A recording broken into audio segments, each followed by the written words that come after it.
referred to the Committee on National Population to revert to the Senate in 1 week.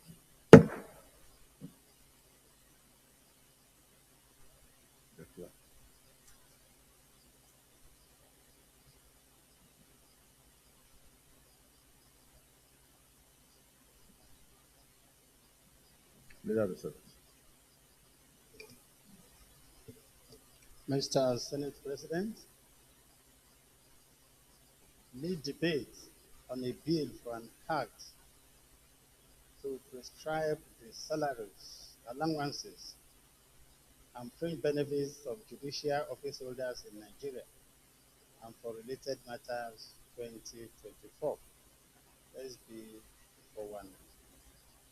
Mr. President, distinguished colleagues, it is with profound pleasure that I rise to lead the debate on general principles of judicial office holders, salaries and allowances, etc., Bill 2024.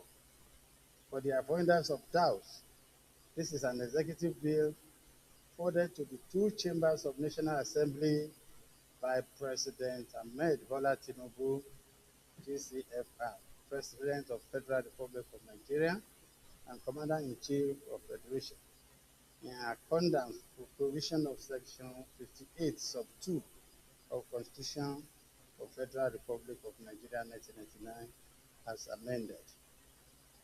The bill, in a nutshell, seeks to provide salaries, allowances, and fringe benefits for judicial officers in order to nip in the bud with prolonged stagnation in their remuneration so as to reflect the contemporary socio-economic realities of our time. Similarly, the bill intends to unify the salary structure as well as allowances and fringe benefits for judicial office holders, both in federal and state level. This proposed legal framework undoubtedly will bring about significant improvement in the welfare, capacity, and independence of judiciary, which have been contentious issues of public discourse over the years. In conclusion, I wish to categorically state that the purport and intent of the bill are in conformity with the current administration resolve to strengthen the country's judiciary and the criminal justice system with a view to ensuring the independence in performance of constitutional role as the arbiter of the temple of justice.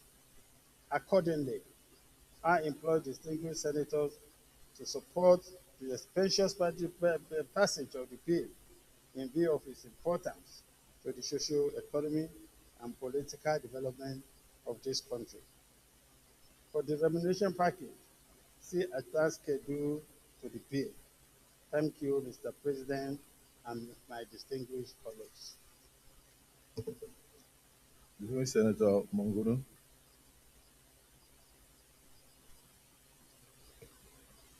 Mr. Senate President, distinguished senators, my name is Mohamed Tahir Monguno. I represent Borno North Senatorial District. Mr. President, in seconding this very important bill, I wish to crave your indulgence to further contribute my own widow's mite towards the second reading of this bill.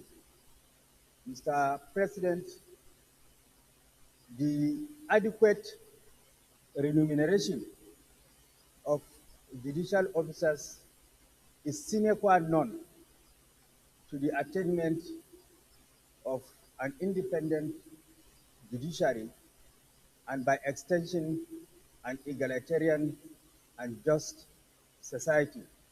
This is against the backdrop of the fact that there is a need, as rightly observed by the lead debate, to bring the remuneration of judicial officers that has stagnated over the years in consonance and in tandem with the realities, economic realities of today. And by giving them adequate remuneration that is replica of the socio-economic situation in the country, that will go a long way in insulating the judicial officers from the vagaries and vicissitudes of corruption, thereby enabling them to give judgments that are just and fair in the course of their discharge of their judicial functions. So against this backdrop, I urge my colleagues to pass this bill for second reading. Thank you. Dismiss Senator Ojo Zakalo.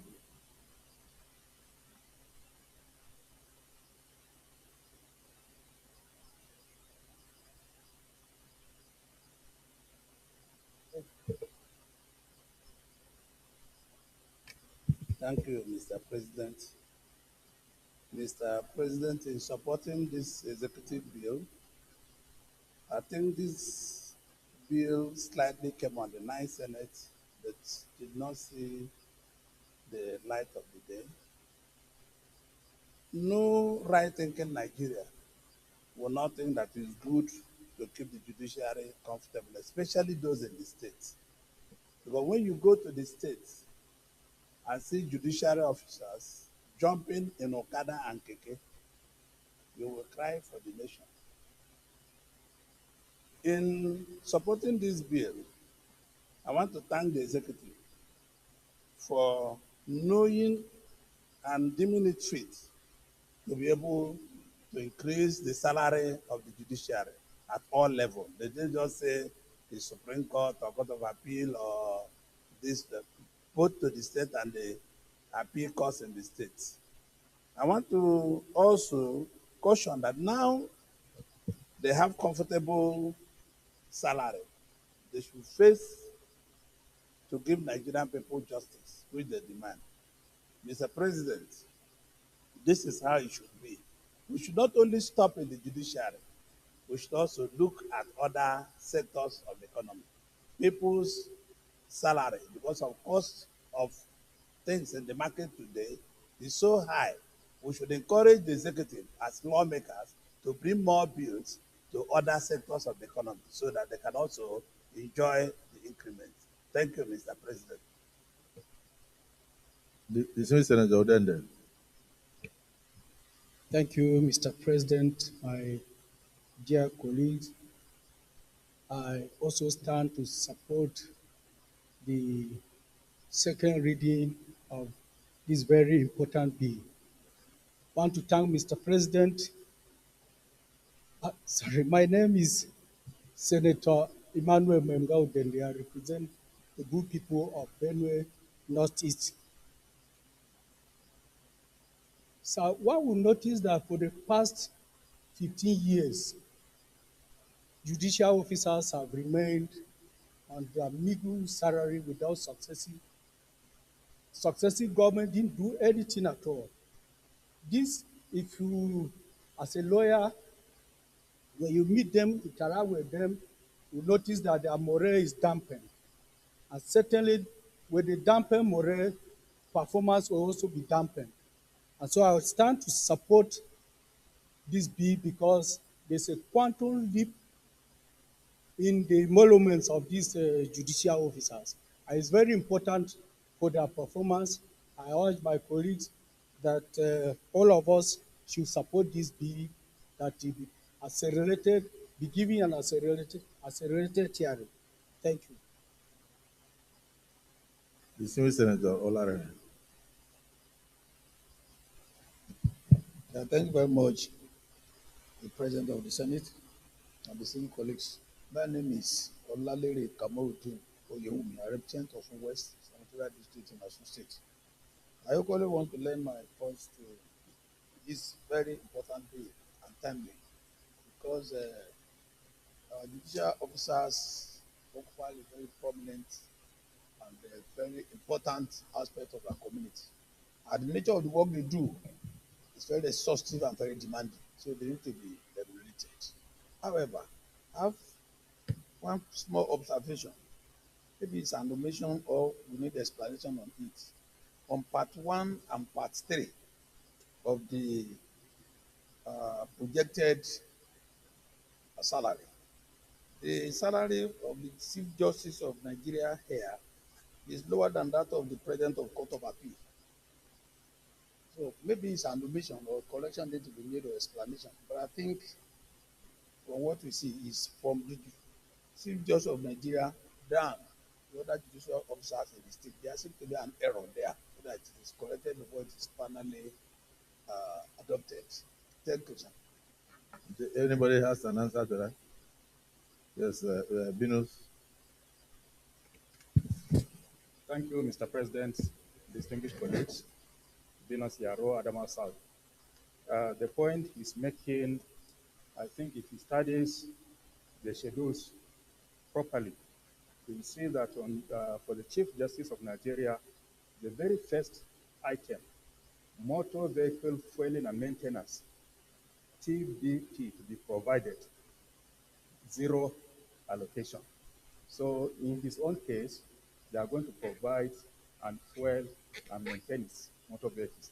But if you look at the others, you find for Justice of the Supreme Court, motor vehicle fueling and maintenance, 7.4 million.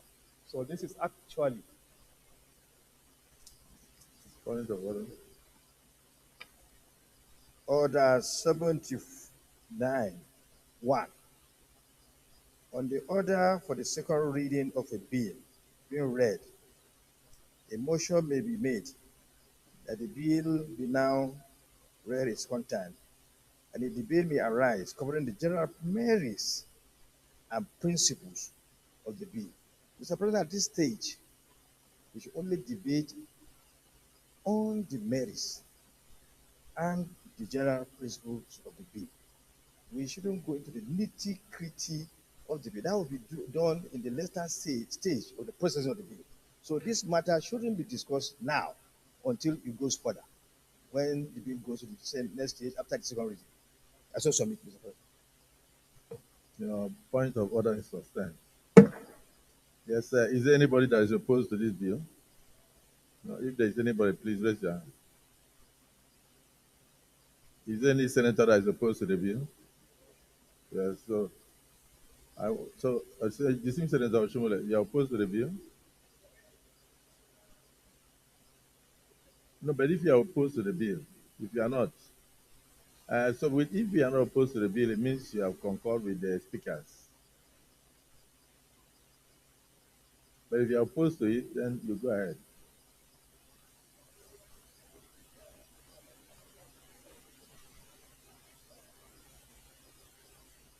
But if it's very fundamental and will guide the Senate, then proceed. Thank you, sir. I'm very grateful. I think that, Mr. President, from my experience, and I have been involved in labor management, the idea of fixing wages static will always bring us here from time to time. In every other part of the world, you build in a clause without further reference. Every year you increase wages by X percentage, taking into account the rate of inflation. Today, these numbers may appear maybe fair. I think they could be better. But by the end of the year, depending on other forces that are beyond our control, exchange rate, inflation, could be such that as to make this rate completely miserable. We have to have a building clause that allows the system to automatically adjust when economic forces,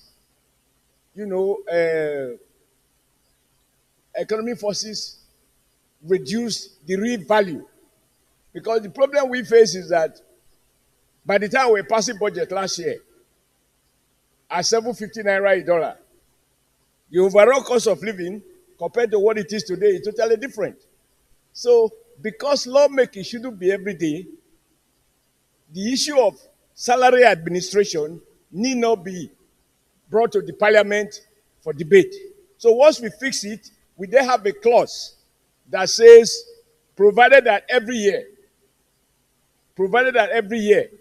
within that law, there should be a provision of appropriate organs to review, take into account the rate of inflation, and adjust the wages of both the Chief Justice of the Federation, all the judges that are covered by this act. Mr. President, I thank you for tolerating my intervention, and I'm very, very grateful, sir. Okay, because you have already intervened positively,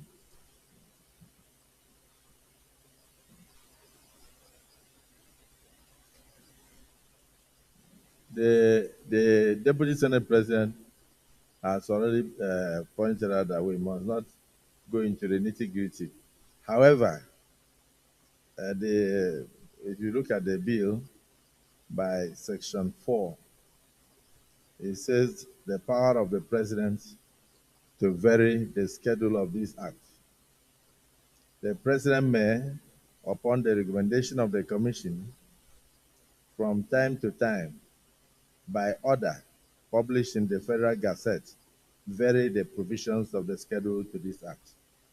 So, depending on the rate of inflation, depending on the changing circumstances of time, the President may vary this from time to time. So I think it's provided, but like the Deputy Senate President said, we shouldn't go into the merits or the details. However, it's important to find out that even what you are contemplating now is already inside the bill. Senator Nader, you also have something to add. Well, thank you, Mr. President, distinguished colleagues. You asked the pertinent question, see if there's anyone here opposed to the bill, and it doesn't seem to be anyone opposed. But thank you for giving me this opportunity to also lend my voice. As a member of the Judiciary Committee, I remember we had gone around a few times on our own oversight duties. And in doing so, we also realized that this issue that is before us today is something that should have come even before now. The remunerations and wages of our judicial officers that we have actually given the mantle to decide very pertinent cases that affects us individually and collectively. It's not enough. And we also see the danger in I don't know how to put it, but danger of being lured to do something that is untoward judiciary.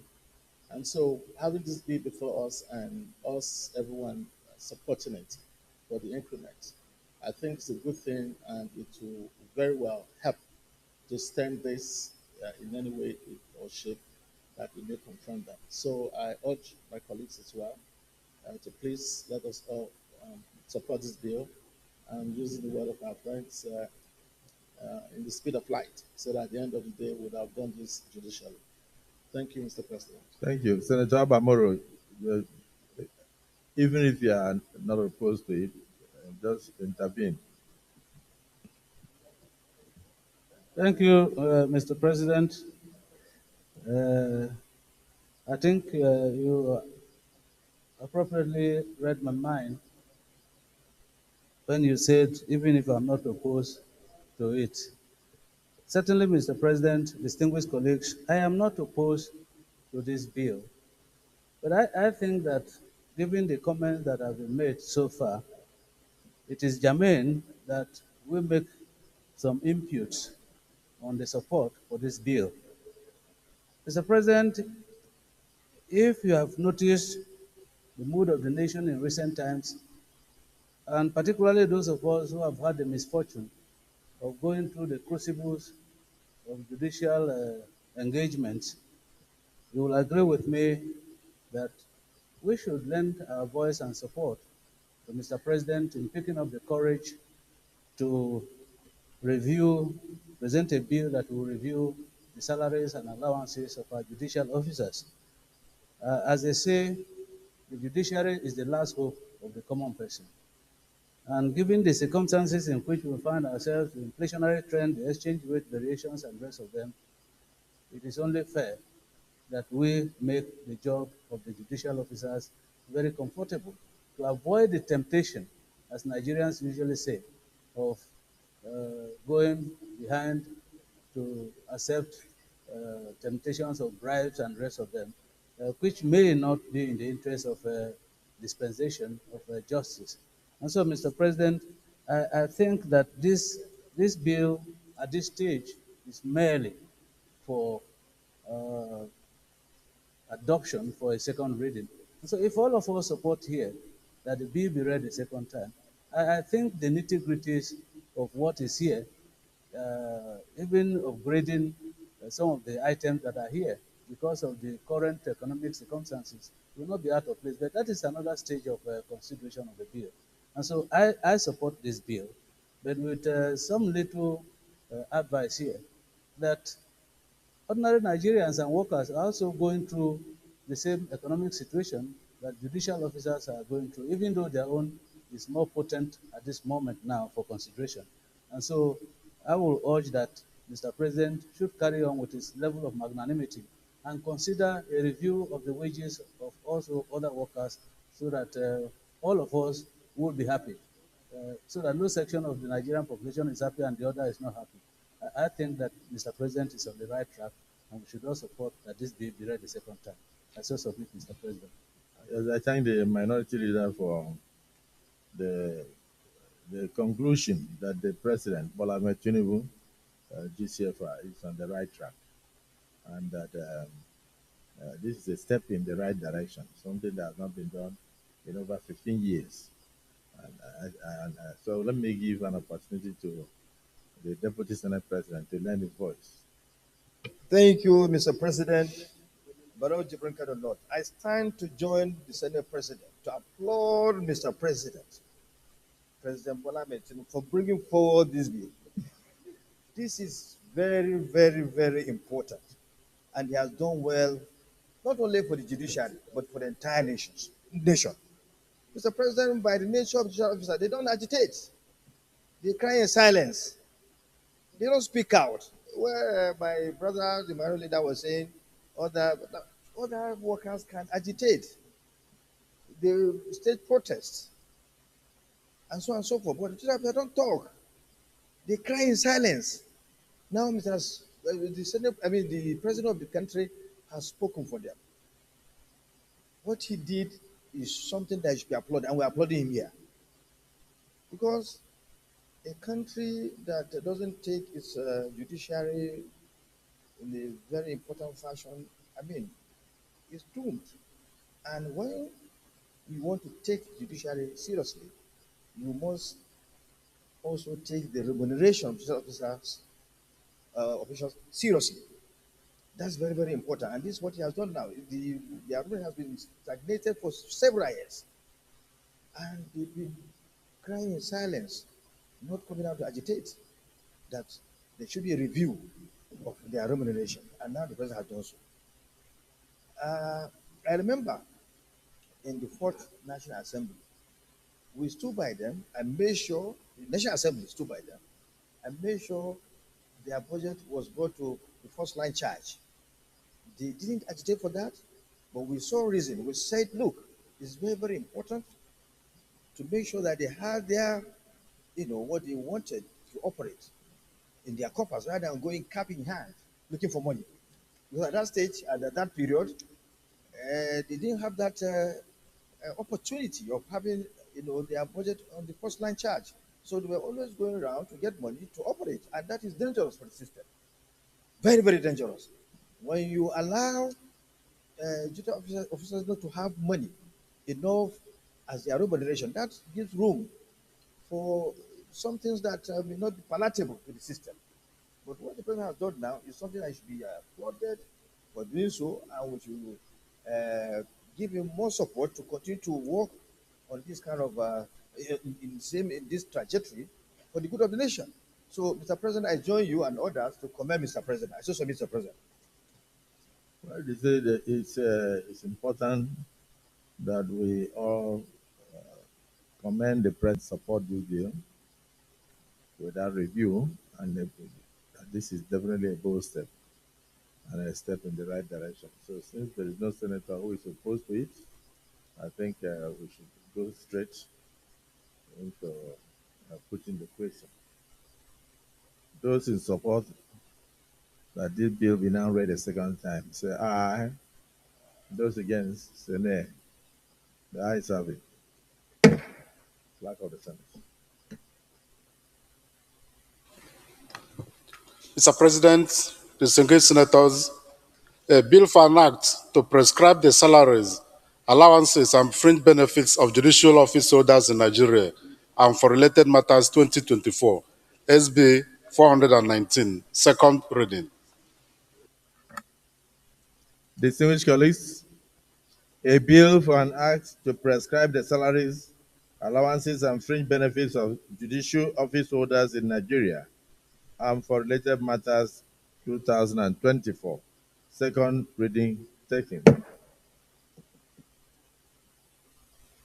This bill is now committed to the Committee on Judiciary, Human Rights, and Legal Matters to report back to the Senate in 4 weeks.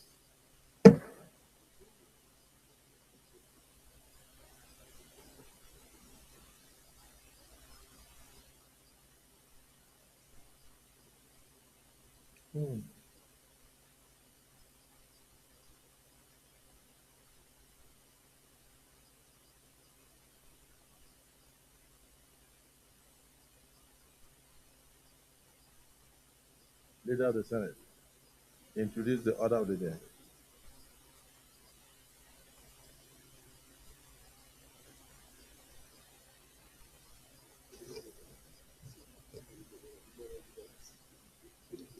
Mr. President, distinguished senator,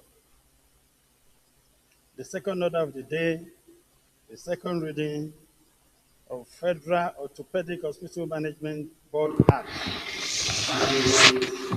Bill 2024 SB 364. The distinguished senator will recall that the bill was read the first time in this chamber on Wednesday, 28 February 2024. Mr. President, sir, you may wish to invite Senator Umar Shehu Buba to move the motion for the bill to be read the second time. Distinguished Senator Omar Shehu Buba.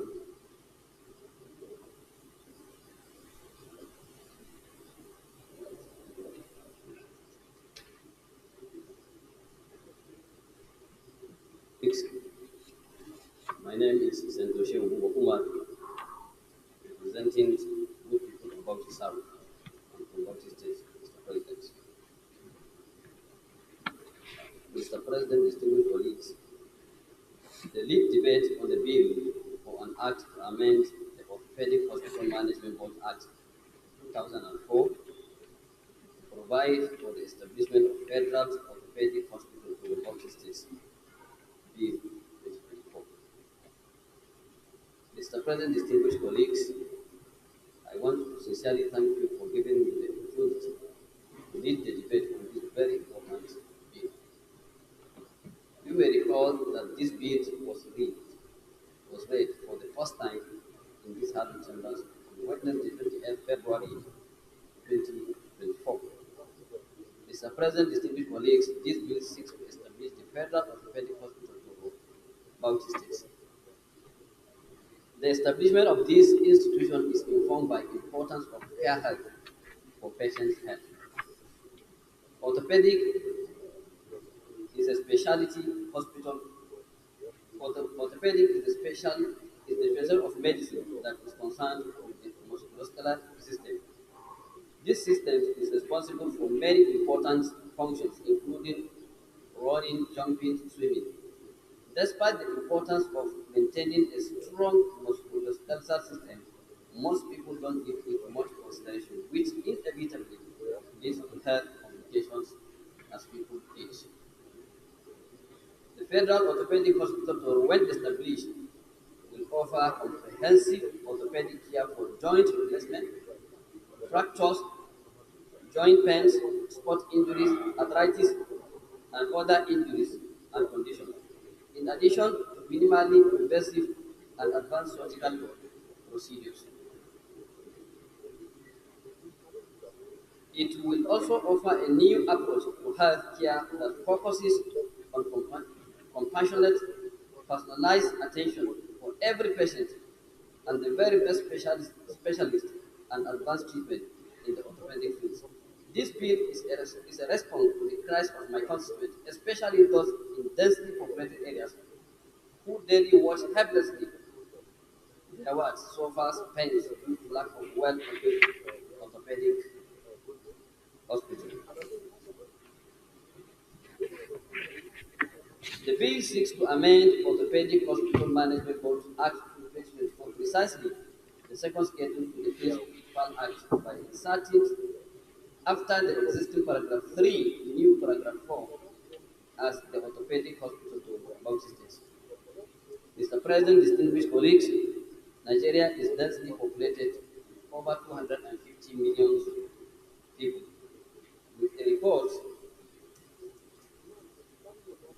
in 2021 by the World Health Organization on doctors to patients ratio of 10,000 to 4 doctors on general or conventional hospitals category, whereas the specialized doctors are very few and therefore there is little or no data on them.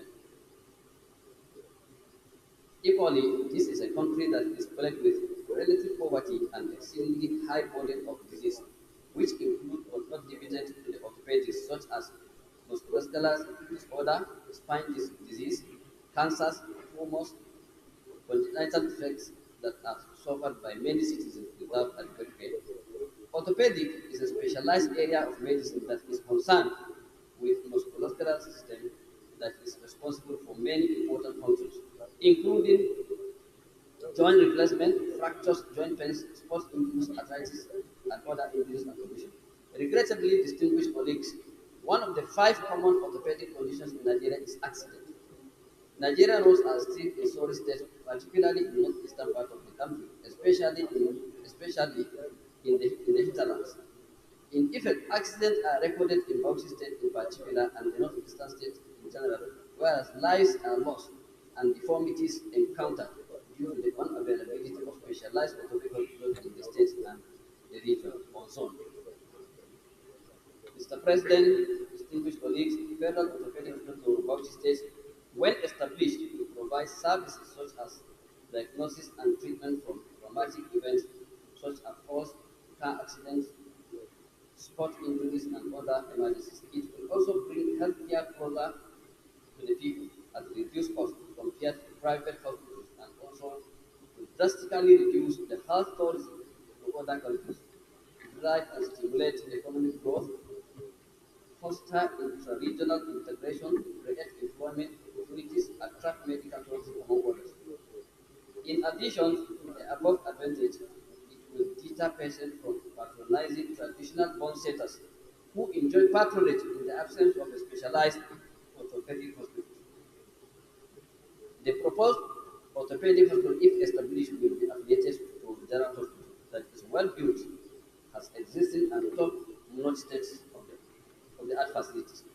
The choice of Toro is in Bauchi State is apt given the strategic location of the town and state respectively, being the gateway to the northeast, also being at the center of the neighboring states of Gombe, Yobe, Adamawa, and Borno, thereby making it easily accessible by the respective states in this sector. The bill, when passed, will provide services in specialized areas like diagnosis and treatment from traumatic events such as falls and car accidents, repetitive sports injuries. Mr. President, colleagues, may I at this juncture humbly seek for your support for the passage of this bill, which is projected to touch lives of millions of Nigerians. Mr. President, distinguished colleagues, the financial compendium is hereby attached as required by Order 76 of 3 of the same standing orders 2022 amended. Thank you so much for your attention. Dismiss Senator Alain Dume.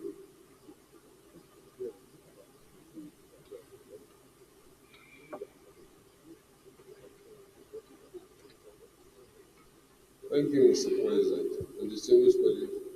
I'm Senator Mohammed Ali Dume, representing Borno South. Mr. President and my distinguished colleagues, the bill, formally sponsored by our colleagues for establishment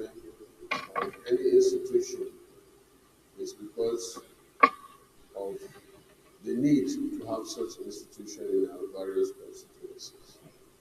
And this is not the first request. So I want to urge our colleagues to support this bill for the establishment of the orthopedic hospital in Toro, which is strategic, as our colleague has mentioned in his presentation.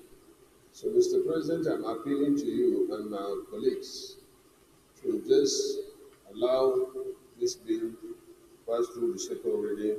The nitty-gritty is normally done at the public hearing so that we will have an institution, as mentioned, orthopedic hospital around or in Toro, Bauchi, which is strategic and important, particularly to the northeast and plateau, and also neighboring Toro.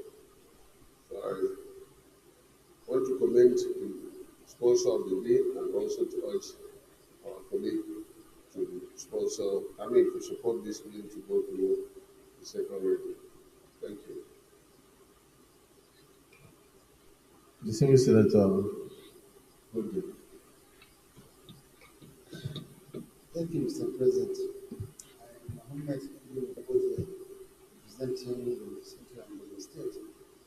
Mr. President, I also lend my support for this very important bill to pass the second reading and go to the final stage of legislation.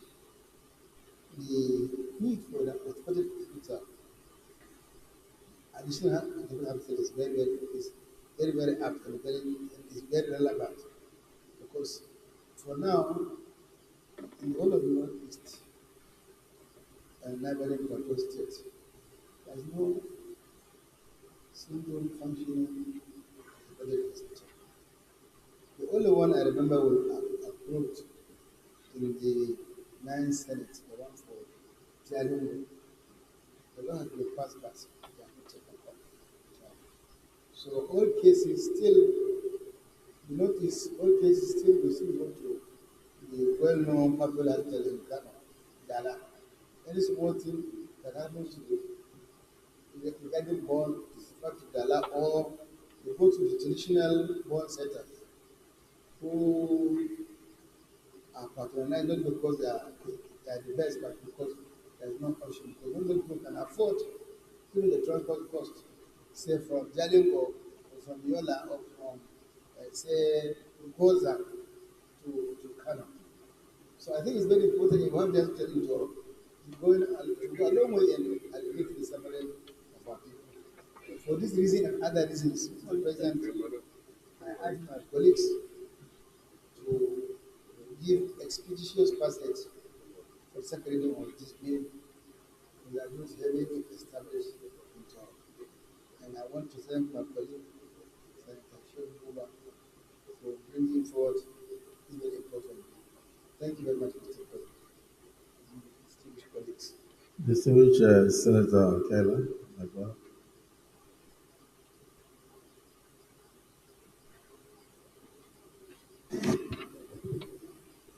Mr. President, distinguished colleagues, my name is Dr. Samaila Dukwa Kaila, Senator representing Bauchi North. In supporting this motion or this bill, I want to give one or two or three reasons or explanations as to why our distinguished colleagues should support this bill. Number one,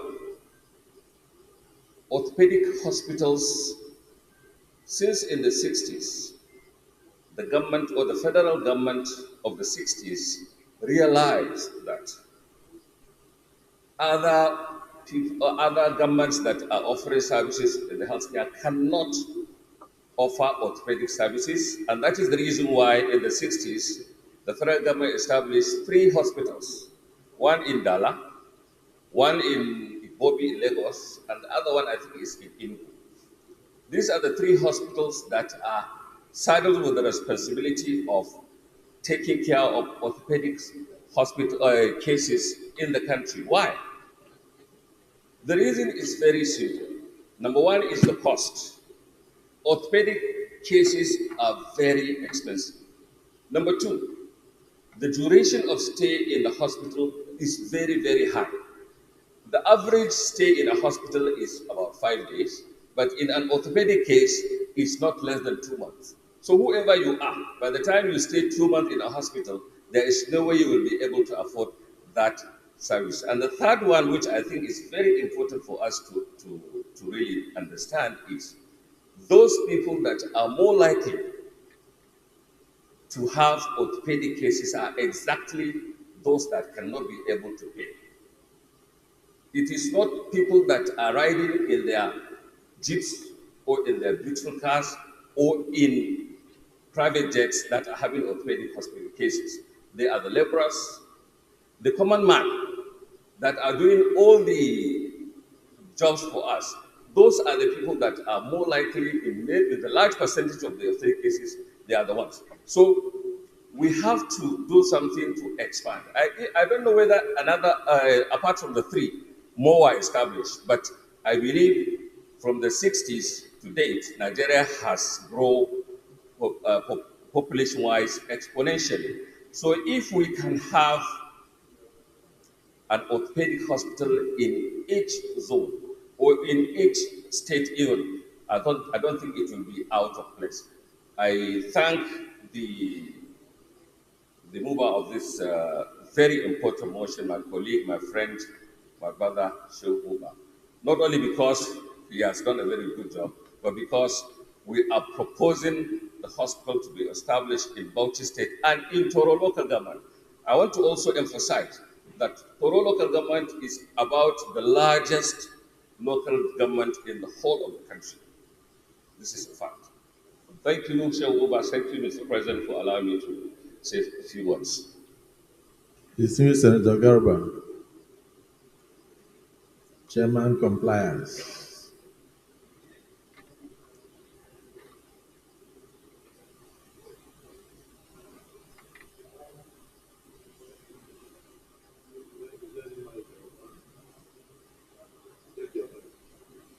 Check your mic. Okay, thank you very much, Senate President. Distinguished colleagues, my name is Garba Musa Maidot, representing the good people of Kebbi South Senatorial District. I rise to support this motion, ably moved by Senator Shehu, which is very well thought after and will have a lot of benefit. But the Senate President, I need to draw your attention to the Senate legislative agenda. For us to be taken seriously, we need to be thinking like statesmen.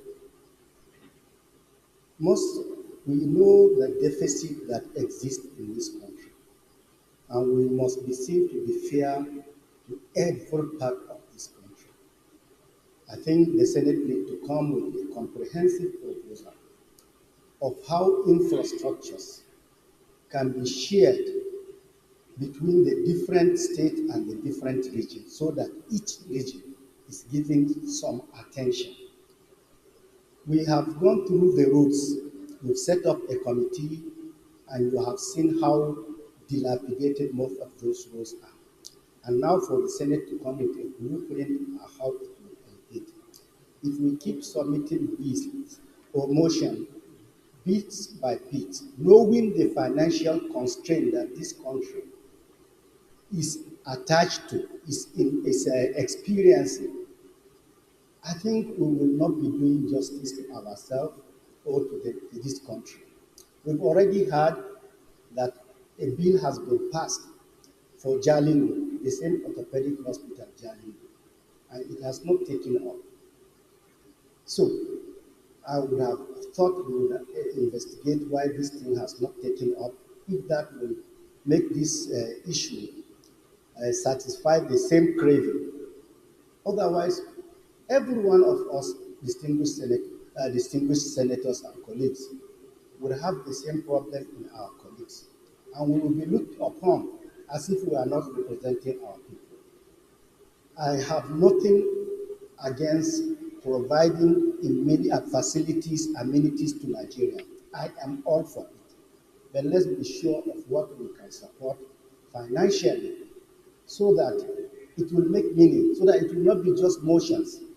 Thank you very much, Senate President. Let me thank you for your contribution. That it is important to take a holistic look at how amenities are shared and how infrastructure is spread across the country. Like you said, we should also have tried to find out why the earlier one that was approved for Jalingo did not take up. It could also be because of paucity of funds. But it can't stop us from also attempting to spread the infrastructure to other parts. I've taken note of what you said. I think when you're having the public hearing, you can also make suggestions in case you have to make more recommendations. This incident Simon Lalong.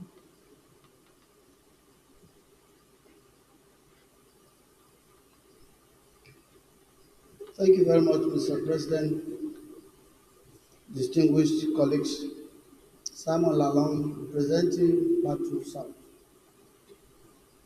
Mr. President, first I want to put in an information, correct the information, that no orthopedic hospitals were established. In the last administration, each zone had one, and the one for North Central Zone was established in Jos. In fact, as a governor, I was asked to provide a site, and I provided the old Jos University Teaching Hospital, which is being renovated for that exercise. And part of the condition when they give it to a state to represent a zone, which I saw, is that it must be very close to the airport. It must be close to the airport because we are talking of orthopedics, not ordinary sickness. So, again, the motion by my brother, I will support because he lives in Jos and he goes to Toro. If you put an orthopedic hospital in Jalingo to serve the interests of Bauchi, Yobe, it will be too far, very, very far in the northeast. I am not condemning the one in Taraba, but I'm saying that what he said is good if it is in Bauchi and at the orthopedic hospital in Bauchi because of accessibility and also the use of the airport. So as we are, if you calculate 6, there are about 6 orthopedic hospitals already established in the last administration. But particularly, we were also appealing, like my brother has done, that these 6 are not enough for orthopedic cases. They are not enough.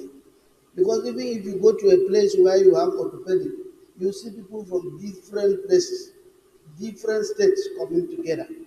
And like a colleague said, these are not cases that will just take 1 day or 1 week. Orthopedic cases, especially for those of us that have been patients on orthopedic accidents, it will take you more than 1 month. It will take you more than 2 months. So I also want to support the motion by my brother that there is a need to establish the orthopedic hospital in Bauchi, and particularly in Toro, where you have daily accidents, even from just moving to that side, from Meduguri, from Gombe, and from Yobe. So I also support that motion that orthopedic hospital, although there are already established ones, let's have a review. If a state cannot provide, if a state cannot give facility, a state that has facility to do can also take over and establish. I know Bauchi will have facility to get another hospital, which will also be 2 orthopedic hospitals in the northeast. So I saw also support. Thank you, Mr. President. Distinguished Senator Ekong Sampson.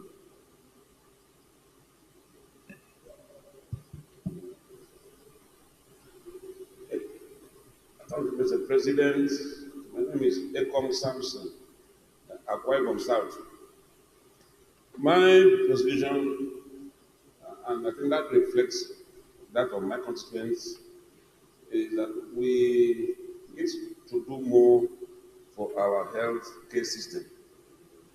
And it has been observed that the patients who have been thrown up to this kind of hospitals are those on the lower rung.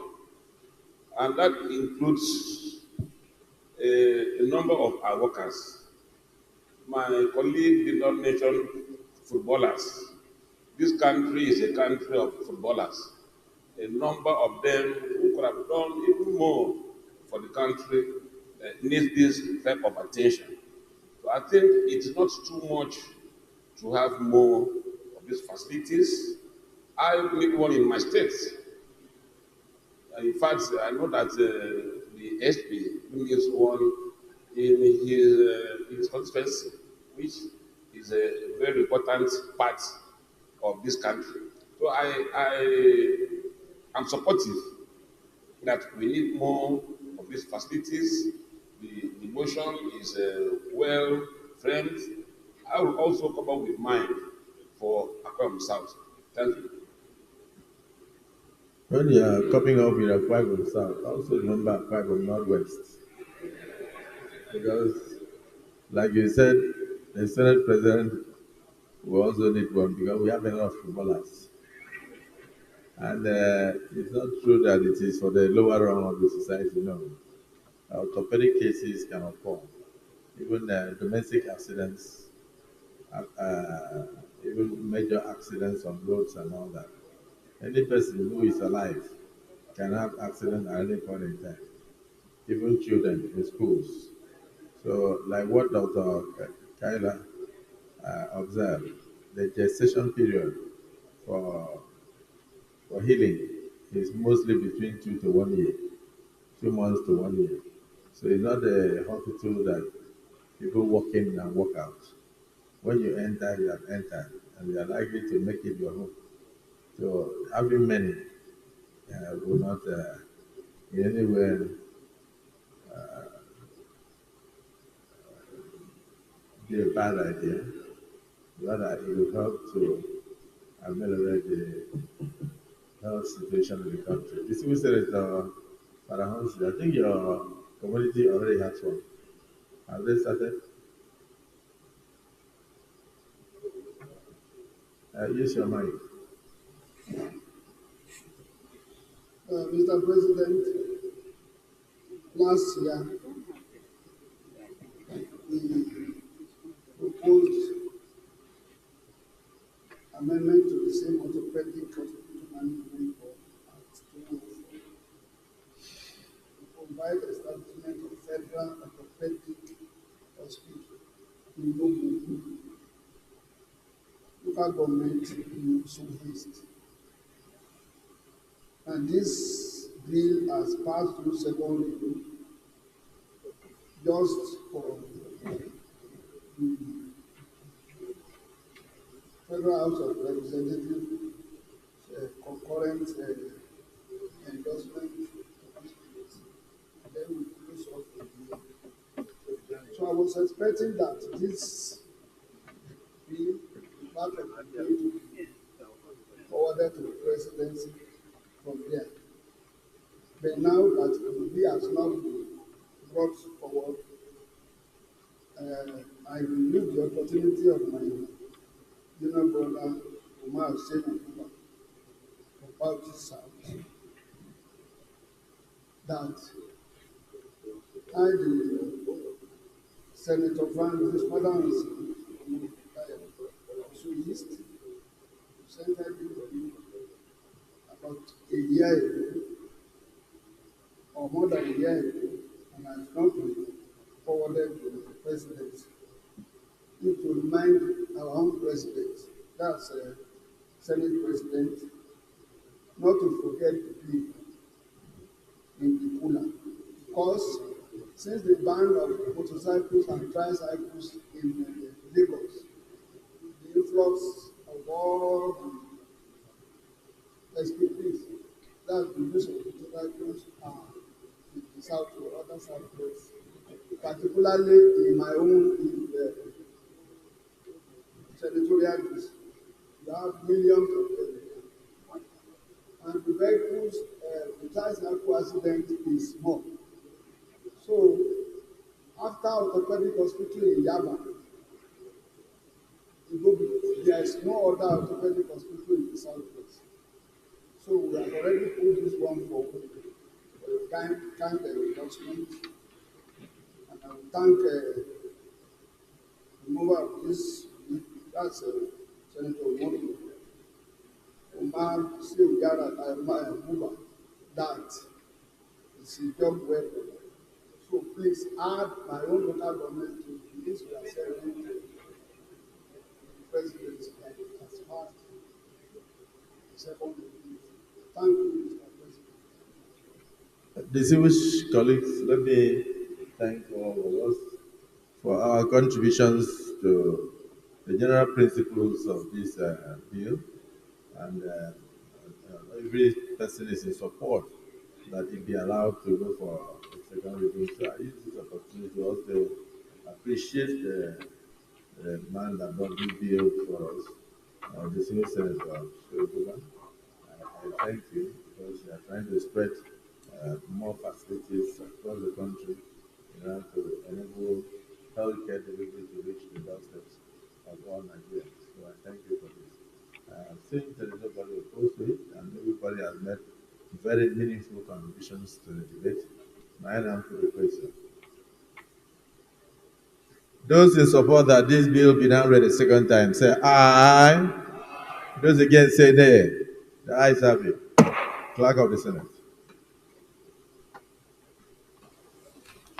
Mr. President, distinguished senators, a bill for an act to amend the Federal Orthopedic Hospitals Management Board Act to provide for the establishment of the Federal Orthopedic Hospital, Toro, Bauchi State, and for other matters connected therewith, 2024, SB 364, second reading.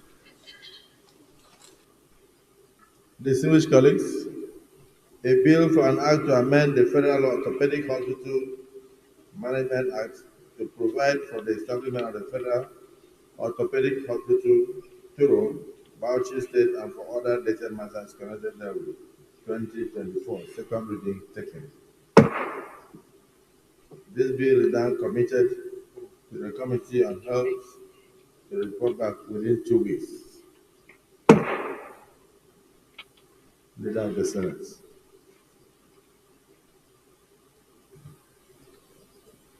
Your Excellency, Mr. Senate President, distinguished colleagues, who probably take the third order and fourth order together. The third order of the day is presentation and consideration of the report of Committee on Communication on the 2024 budget of Nigerian Communication Commission, NCC. Mr. President, we wish to invite Senator Bibis Aliyu Ikra to move the motion for the Senate to receive and consider and approve the report. Equally, sir, the fourth order of the day is presentation and consideration of the report of Committee on Communication on 2024 budget of Universal Service Provision Fund Board. Mr. President, we wish to equally invite Senator Bibis Aliyu Ikra to move the motion of the Senate to receive and consider and approve the report.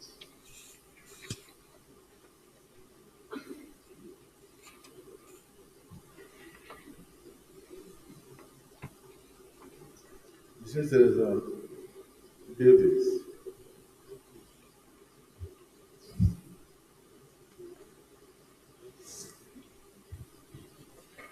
Thank you, Mr. President, President of the Senate, my distinguished colleagues. I'm Ibrahim, representing for a center. Sir, I raise to move the motion that the Senate do receive and consider the report of a committee on communication on the 2024 budget of National Nigerian Communication Commission NCC. Mr. President, with your kind permission, if I can join the two motions together, or I should do it one by one?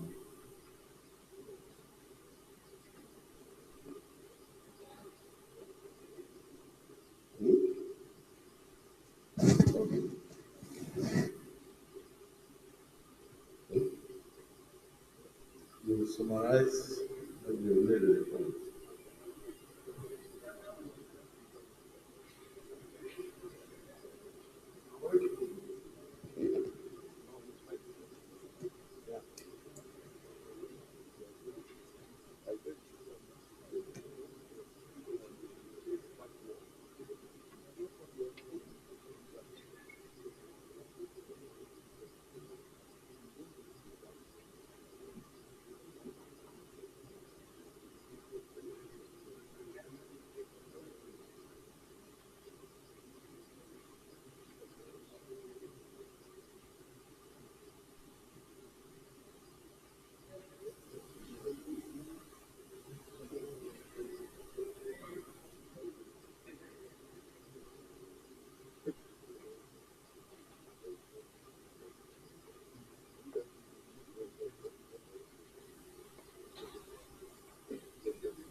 Yes, distinguished senator.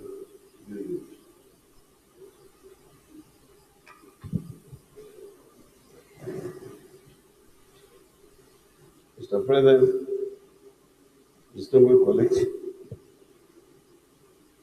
I rise to present the report of the Senate Committee on Communication on 2024 budget of the Nigerian Communication Commission (NCC).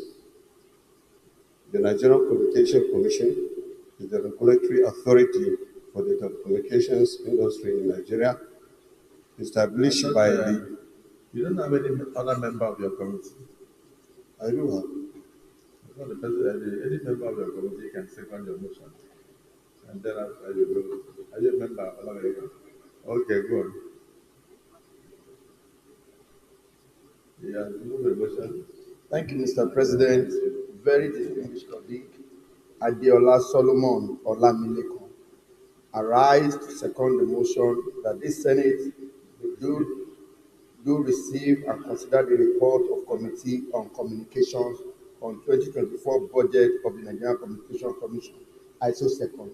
Distinguished colleagues, the motion has been moved and seconded that the Senate For 2 years. receive, consider, and approve the report on the budgets of the Nigerian Communications Commission and the Universal Service Provision Fund. Am I right? US PF.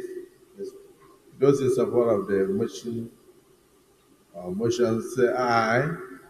Those against say nay. The ayes have it. So, Senator Bibis, you may now provide us with the general principles to enable us to move into action. Thank you, Mr. President.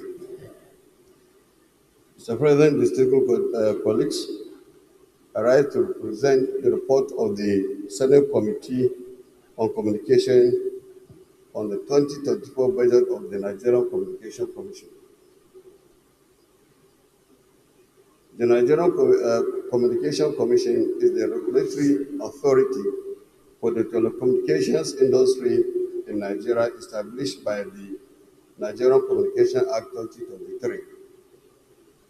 The Commission is responsible for creating an enabling environment for the competition among operators in the telecommunications industry, as well as ensuring the provision of the qualitative and efficient telecommunication services in the country.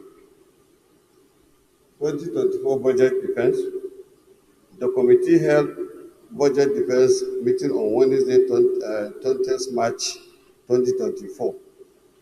During the budget defense session, the EBC, that is the Executive Vice Chairman, Chief Executive of the Nigerian Communication Commission, and its management team made their presentations and also made clarifications on the area of committee sought for further information.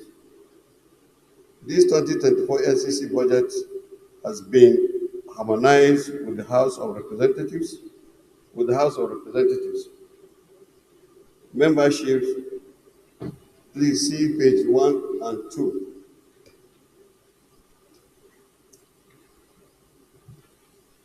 Our performance of 2023 budget for NCC, please also see page 3 and 4.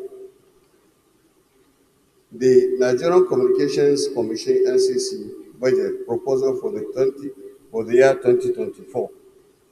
In accordance with the section 19, section 1 of the Nigerian Communications Act 2003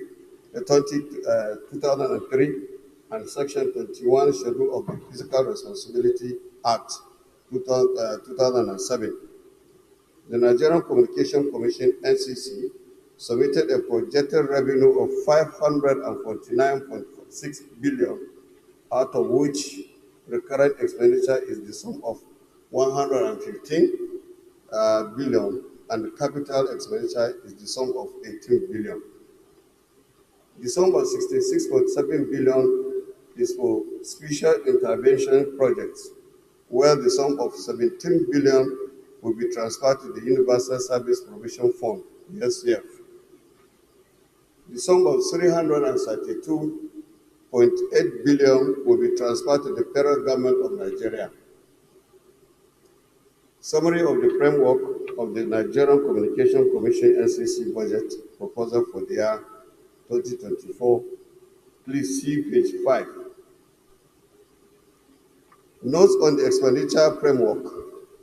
The recurrent expenditure of 115 billion consists of salaries and wages, operational costs, spectrum and regulatory expenses, and the professional fees.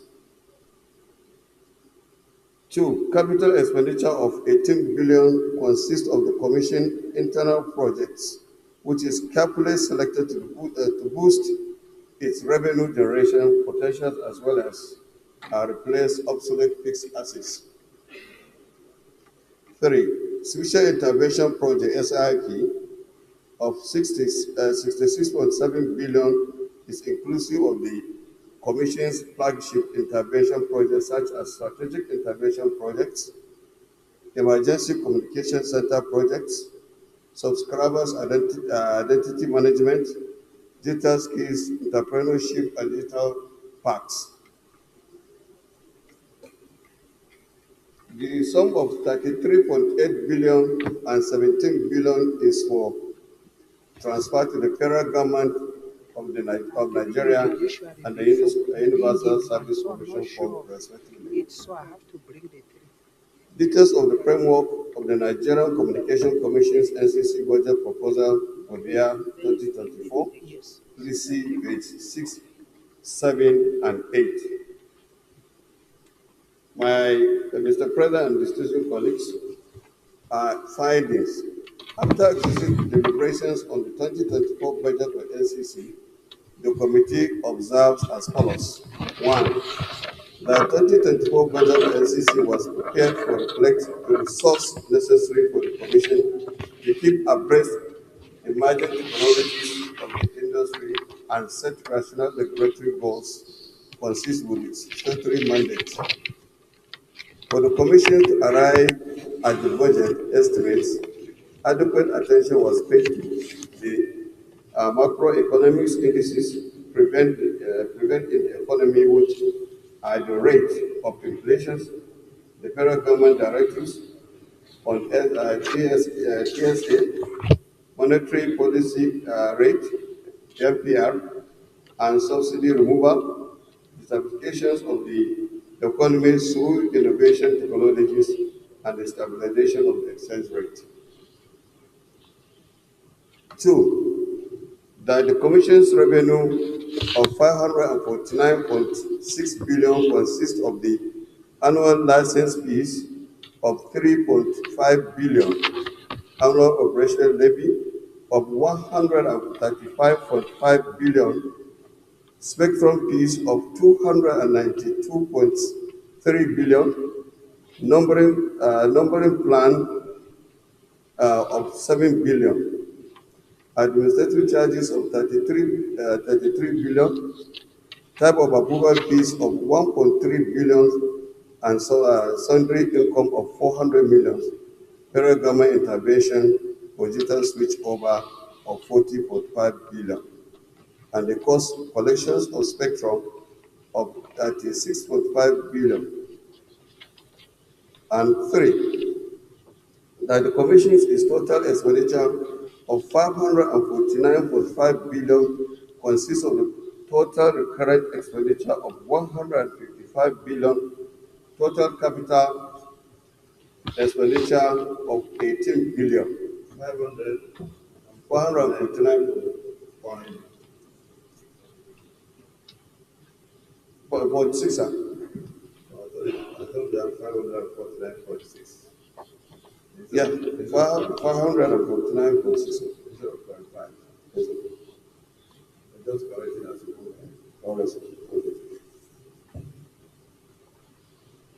expenditure of 18 billion, total special projects of 66.7 billion, transferred to the federal government and transferred to the Universal Service Provision Fund, USCF, of 32.8 billion and 17 billion, respectively.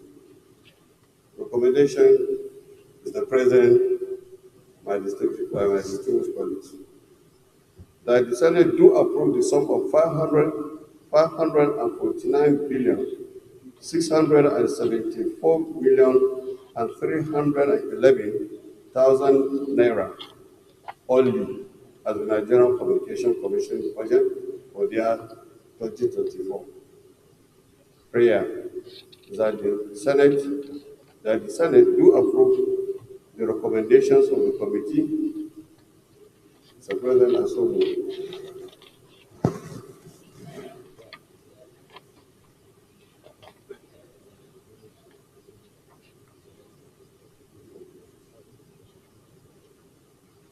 Distinguished Deputy Senate President. Let's take it one by one. Are you in a hurry?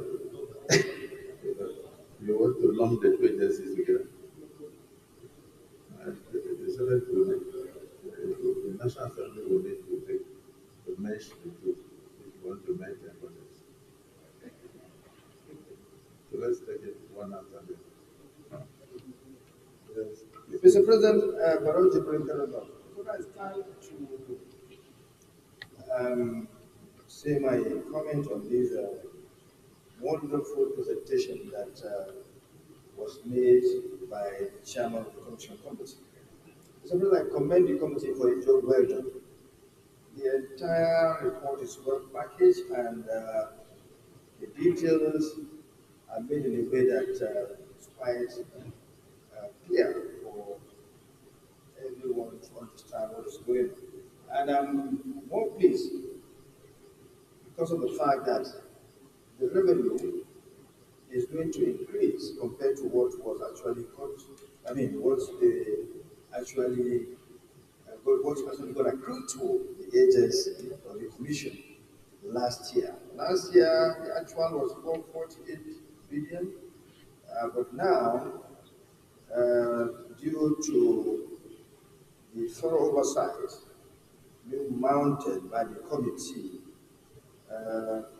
the revenue will now go to the tune of 549 billion. This is a very good, this is quite good development, and I urge the committee to continue on what it's doing by providing sound oversight. Because from what we've been hearing, the chairman and the member of the committee have been doing a wonderful job, and it's been demonstrated here. Going by what we've seen here, because I'm sure it's because of their good oversight. That is why the agency, the commission, decided to put it together so that more money will now accrue to the federal government compared with what was gotten last year. So I once again commend the chairman and please continue what good work they're doing in that quality. Thank you, sir. Mr. President. The distinguished Senator Ahmed Law. Yes. Thank you very much, Mr. President. Distinguished colleagues, I'm Ahmed Lawan, I present here in office.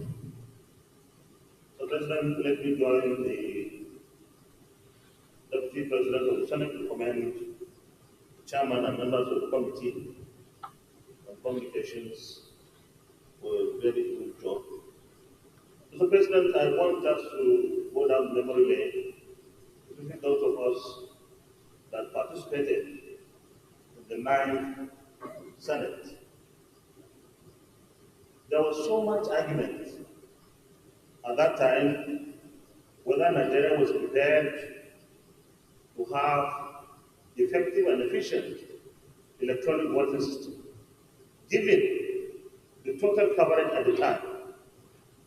And it was very obvious that we didn't have the correct information regarding who is covered and who is not, especially in the Nigerian rural environment. INEC said it was prepared to have very smooth electronic voting. The Minister of Communications at that time came and said the coverage was less than 50%. That is to say, only about 50% of Nigeria could participate fully in the electronic voting system.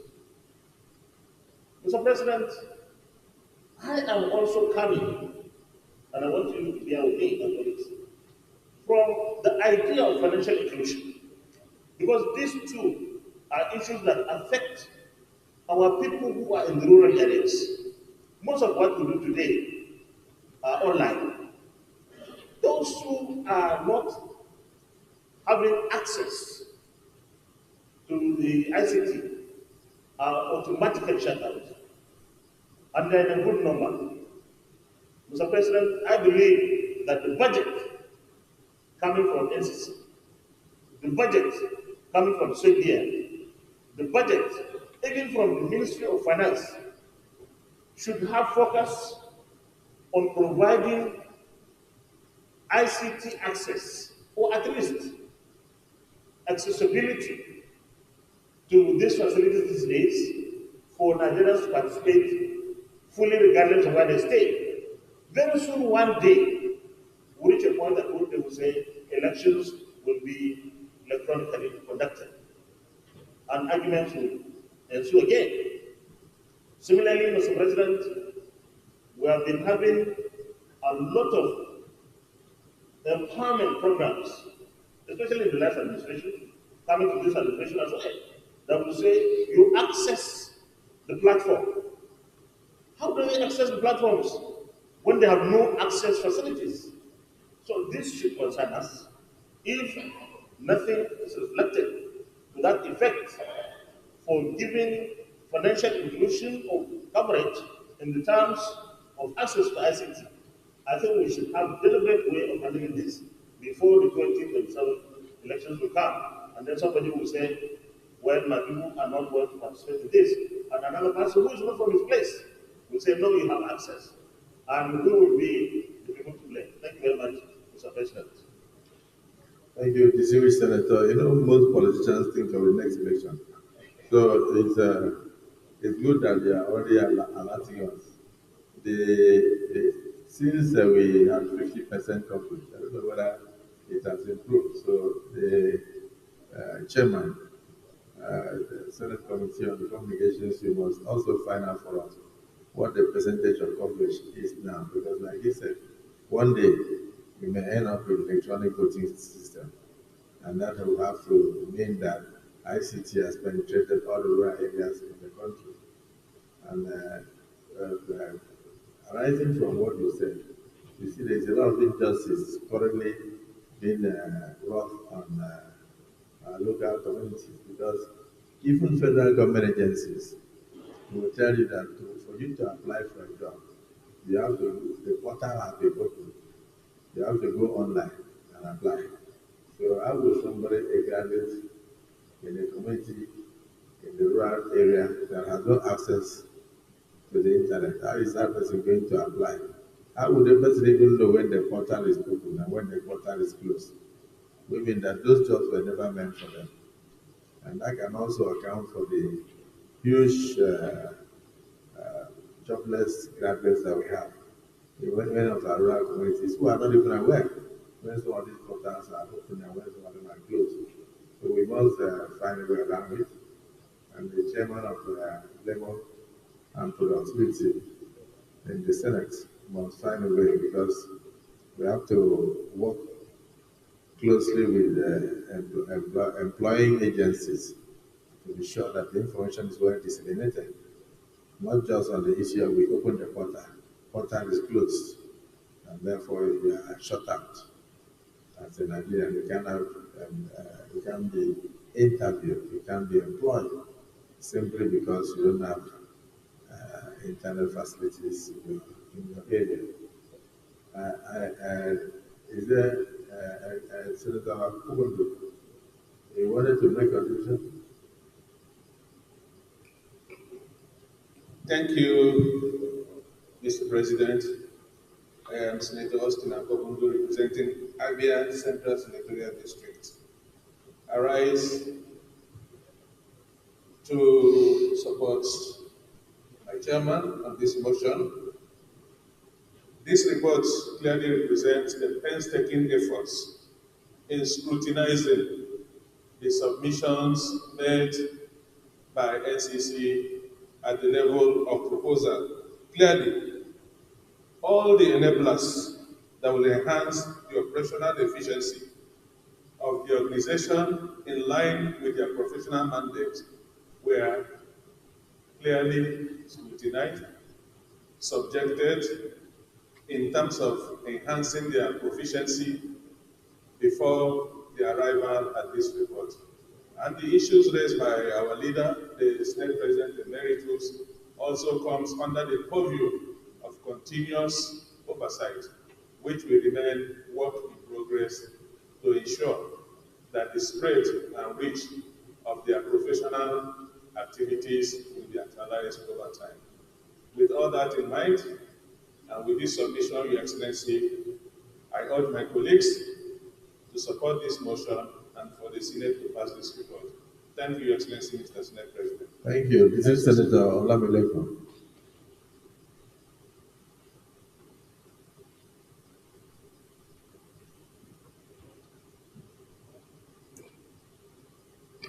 Thank you very much, Mr. President. Very distinguished colleague, Adeola Solomon Olamide, representing the West Central. Mr. President, let me join my other colleagues in commending the committee for a job well done. I say this in light of the revenue of these agencies in terms of contribution to the Consolidated Revenue Fund. And let me make it clear that National Communications Commission is one of the major contributors to the Consolidated Revenue Fund of the federal government through the sale of spectrum. And I can vividly recollect, during the budget defense process, we observed that there is the sale of spectrum that is not recognized in the 2024 appropriation bill. And at the committee level, the agency agreed with us due to fluctuation in the exchange rate. And I called the chairman, and I can see that has reflected, because we recognize it in the budget, and it has equally been reflected in their document. Mr. President, having said that, in line with the contribution of Senator Ahmad Lawan, the Senate President Emeritus, I observe, and this is one area I want the committee to look critically into, that the cost of recurrent expenditure compared with the cost of capital expenditure, the gap is wide. 115 billion to the recurrent expenditure and a total of 18 billion to the capital expenditure. I think this is one area the committee should ask more questions as to what are the components, because at this time and age, we want a situation whereby we balance that the cost of providing the necessary dividend of the country, part of which is the coverage which Senator Ahmed Lawan has referred to, should have been covered under their capital expenditure as not reflective, and more to the recurrent expenditure is one major area the committee should look into going into the future and scrutinize the document further for further clarification as to why this wide gap that we have. And also to make it known that the remaining 2 billion that is left on that account as surplus, 80% of it should also go to the Consolidated Revenue Fund in line with the Fiscal Responsibility Act. That I think I should mention, and the chairman also should follow through. Having said this, Mr. President, I commend the committee for the job well done. Thank you. I so submit, Mr. President. Mr. Chairman, at what stage are you going to move the so-called surplus to the Consolidated Revenue Fund? Is it after passage or before passage?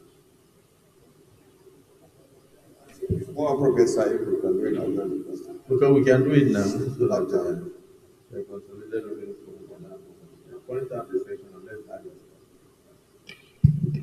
Mr. President, as I've said, this is just a budget proposal, and it is at the implementation stage of this document that the money should move into the Consolidated Revenue Fund. For instance, the sales of spectrum and all other revenue have accrued, and they have it's explicit there the breakdown of the capital expenditure and recurrent expenditure. And when it nets up the remaining balance, the surplus, 80% of that should go to the CRA. That's just an observation for the committee to take note. So, committee, you note it. We all agree that budget is just an estimate. But in the event that what they are proposing is realized within the year, if what they are proposing is realized within the year, then we should oversight to make sure that the so-called surplus is moved into the Consolidated Revenue Fund of the Federation. So I also trying to observe that the recurrent expenditure of 115 billion compared to capital expenses of 18 billion simply means that we are looking at over 80% in recurrent expenses and less than 20% in capital expenses.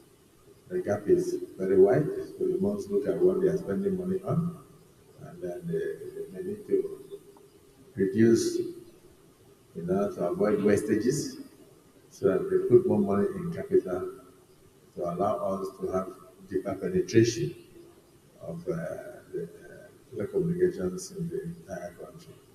But having said that, I want to thank all my colleagues for their contributions, because he still has another one to present. And at this stage, I have to put the question.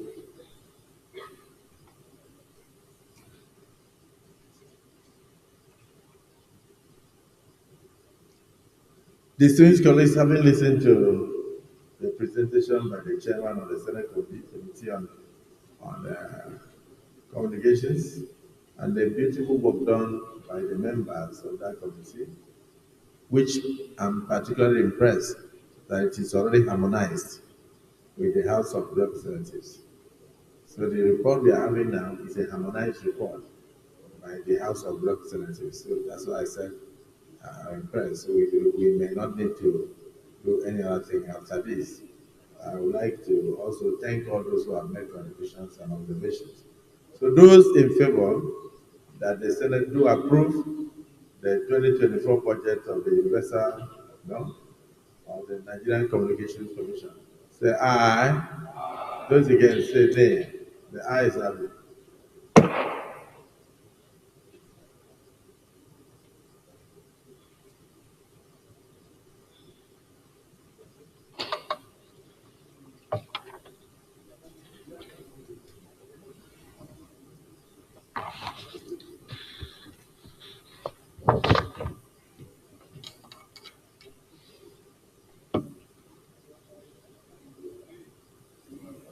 Accordingly,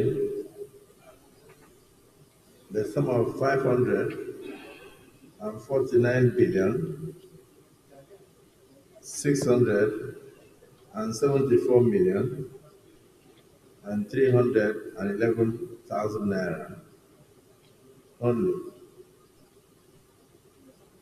has been approved as the budget estimate for the Nigerian Communications Commission for the year 2024. Chairman, Communication. Thank you, Mr. President.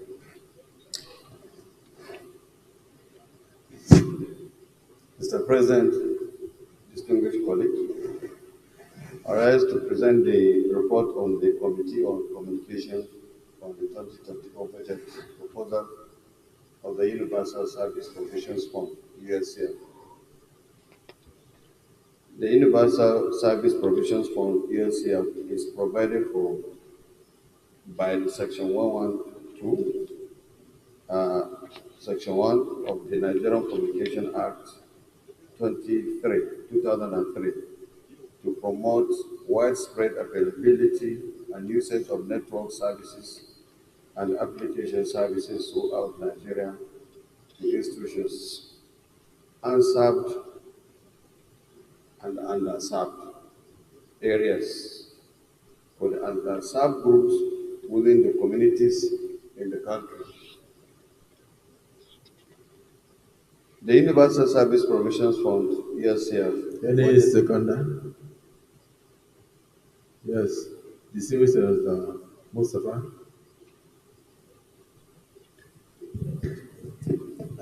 Mr. President, my highly respected colleagues, my name is Mustafa Habib, representing Jigawa Southwest. I rise to support that the submission of the Chairman Communication Commission on the report for the budget of the Universal Service Provision Fund. I so second. Thank you. Distinguished colleagues, the motion has been moved and seconded that this Senate will receive, consider, and approve the report of the Senate Committee on Communications on the Universal Service Provision Fund, Budget 2024. Those in support of the motion and move and seconded say aye. Those against say nay. The ayes have it. We may now proceed to receive the report, consider same, and possibly approve. Yes, Chairman. Thank you, Mr. President, and my distinguished colleagues. Mr. President, distinguished colleagues, I rise to present the report of the Committee on Communication on 2024 budget proposal of the Universal Service Provisions Fund, USCF. The Universal Service Provisions Fund, USCF, is provided for by Section 112 of the Nigerian Communication Act 2003 to promote widespread availability and usage of networks, services, and application services throughout Nigeria to institutions underserved areas or for the underserved groups within the communities in the country. Universal Service Provisions Fund, USCF, budget proposal for the year 2004, in compliance with Section 114 and 2A and B of the Nigerian Communication Act 2003, the Universal Services Provision Fund submitted budget proposal for the sum of 17 billion naira only for the year 2024. The fund's expenditure profile shows its total recurrent expenditure as 3.6 billion. Total capital is 993,300,000, while total projects and programs expenditure is 13.2 billion respectively. Details of the framework for the Universal Service Provisions Fund USCF budget proposal for the year 2024. Please see page 2. Summary of the framework of the Universal Service Provisions Fund budget proposal for the year 2024. Please see page 3. Mr. President, distinguished colleagues, findings. The manager of the Universal Service Provisions Fund, USCF, led by its secretary, appeared before the committee to defend the USCF's 2024 budget proposal on Wednesday, 20th March 2024, and after exhaustive deliberations, the committee observed as follows. 1. The fund's total budget revenue for 2024 is 17 billion naira only.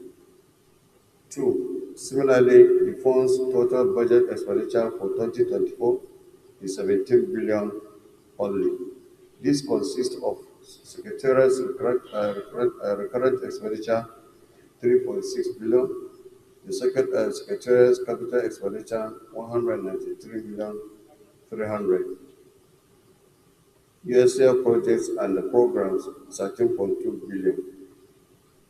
Recommendations. That the Senate do approve the sum of 17 billion naira only as the Universal Service Provision Fund budget for the year 2024 budget. Prayer that the Senate do approve the recommendation of the committee.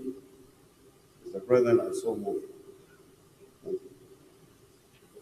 Is this also harmonized with the House of Representatives? Yes, sir. Yes, sir. Okay. Dismiss Senator Kawu.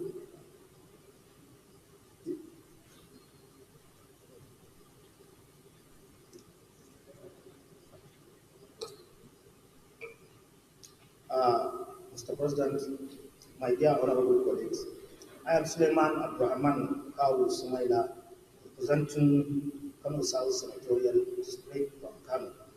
Mr. President, I am hereby supporting the motion or the proposal or the report read by our chairman, distinguished Senator Ikra Bill, to submit our report for explanation and our budget. I so submit.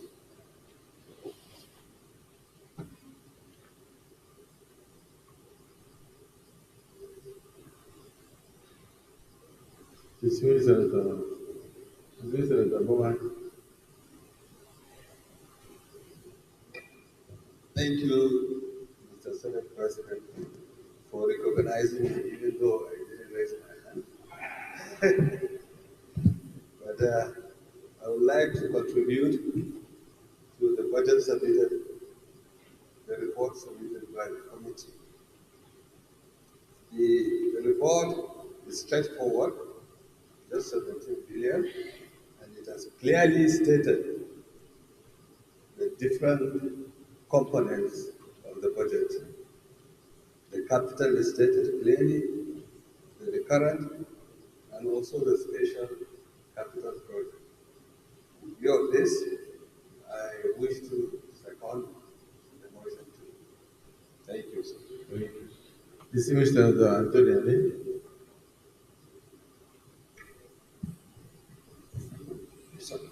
Mr. President, distinguished colleagues, my name is Senator Anthony.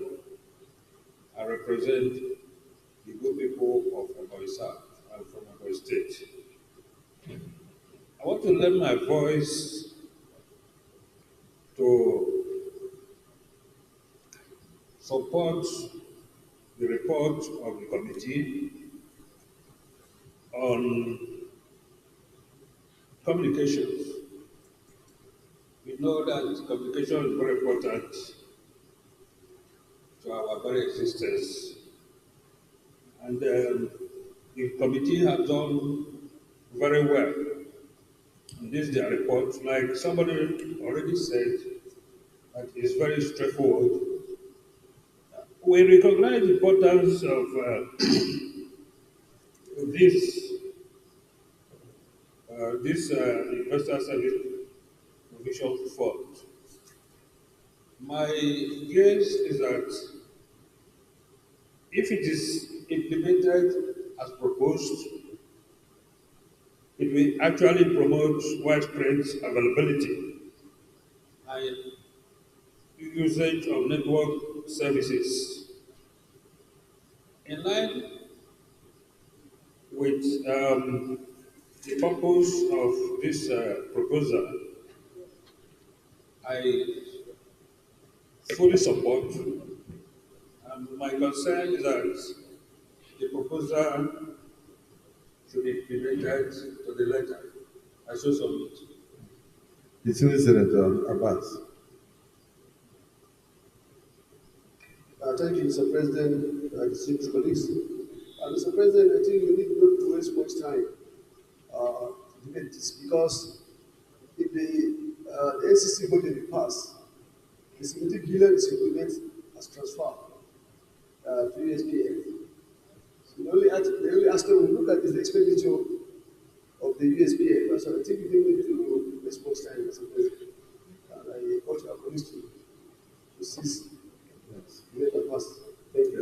I think it encompasses even this as a bulk transfer, unless Olamide has information.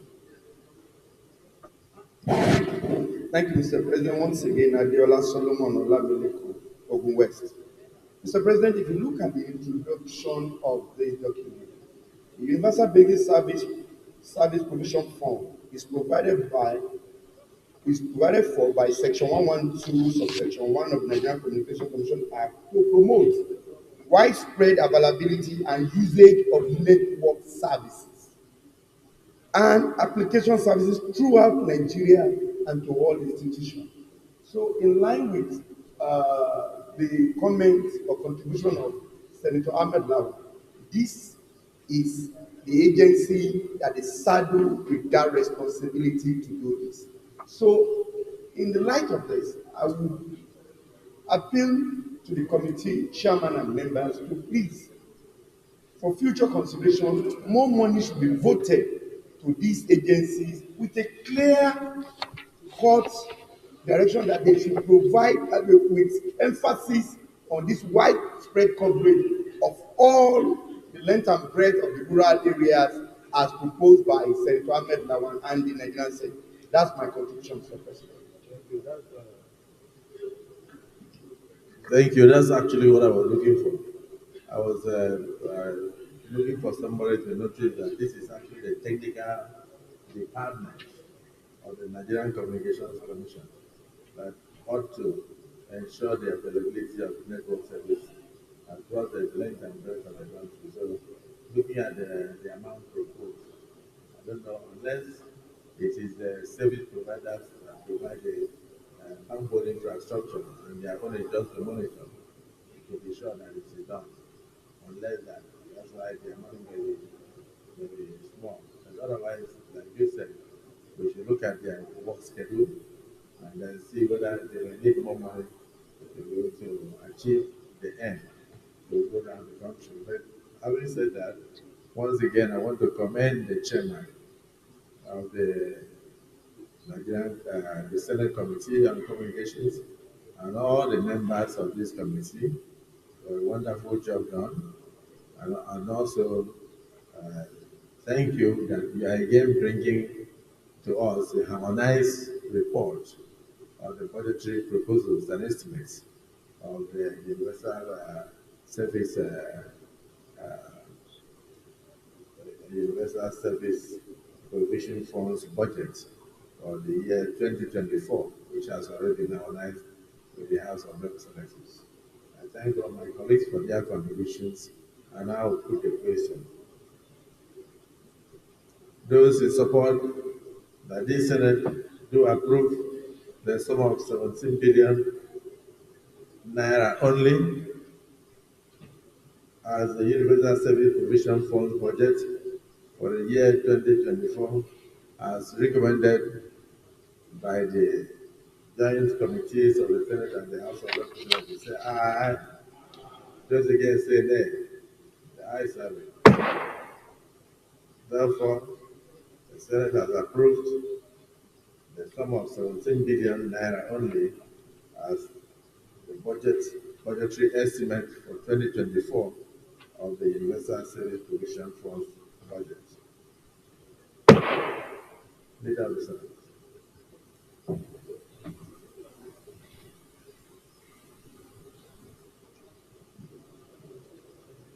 Your Excellency, Mr. Senate President,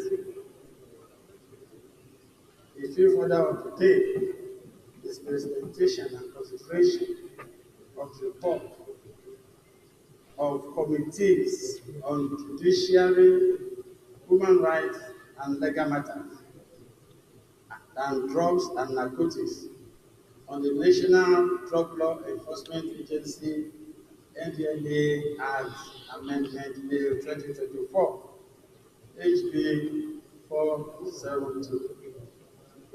Distinguished senators will recall that this is a House bill for concurrence and was referred to the committee for further legislative on Wednesday, 28 February 2024. Mr. President, you may wish to invite Senator Mandudong Ahmed Tahir, Chairman of the committee, to move the motion of presentation and consideration of the report.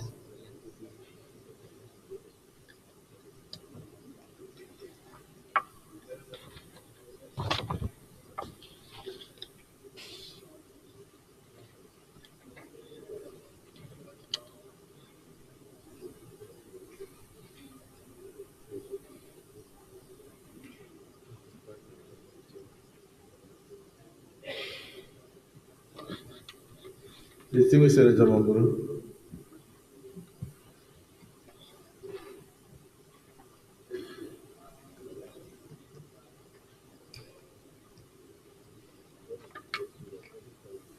Distinguished Senate President, Senator Godwin Opat Akpabio, my distinguished colleagues, my name is Mohamed Tai Mondo. I represent Borno North Senatorial District. I hereby move that the Senate do receive and consider the report of the committees on judiciary, human rights, and legal matters, and drugs and narcotics on the National Drug Law Enforcement Agency Act Amendment Bill 2004 HB 472 be received and considered. I so move. Senator Jaribe.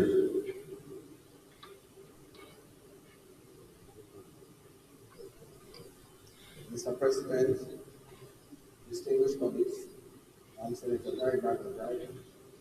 I represent the East of Coastal. I hereby second the motion as moved by our committee. I say second.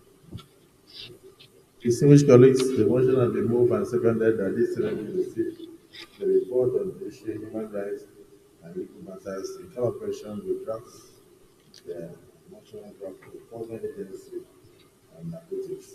Those in support of the motion are moved and seconded say aye. Those against say nay. The ayes have it. We will proceed to the report.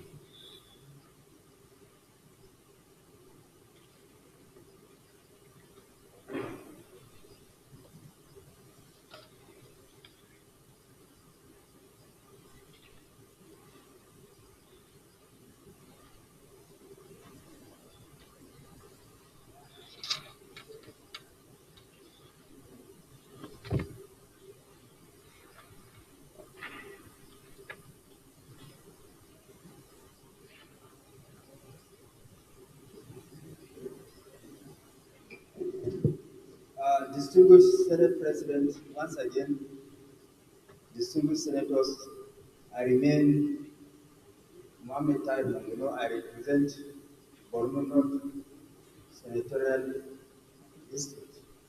And I want to create the indulgence of the distinguished Senate President and the Senate to read the complete report rather than abridging it for the purpose of comprehending what the full purpose of the report. Thank you, sir.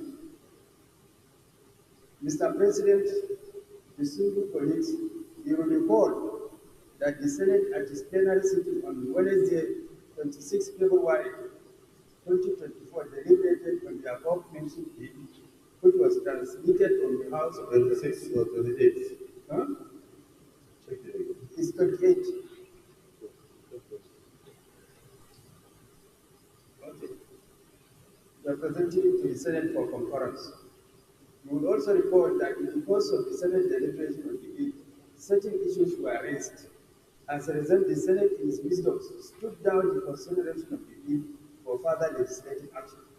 Accordingly, the bill was declared to the Joint Committee on Judiciary, Human Rights and Legal Matters and Committee on Drugs and Narcotics for further legislative action. Be the order of referral dated 8 February 2024 and report back their recommendation.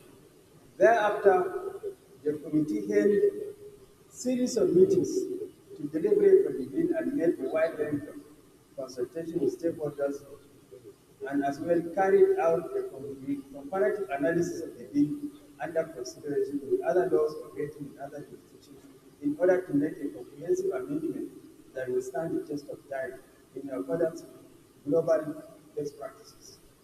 The objectives of the bill is: one, it seeks to strengthen the operation of the agency, to empower the agency to establish laboratories for forensic review the penalty provision, and to enhance the power of the agency to prosecute drug-related offenses and issue subsidiary legislations.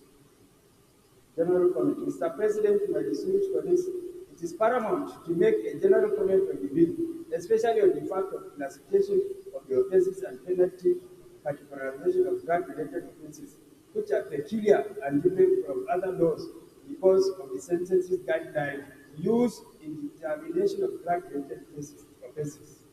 The guidelines in drug laws are designed to promote fairness, consistency, proportionality in the criminal justice system, while considering the broader goals of rehabilitation and public safety.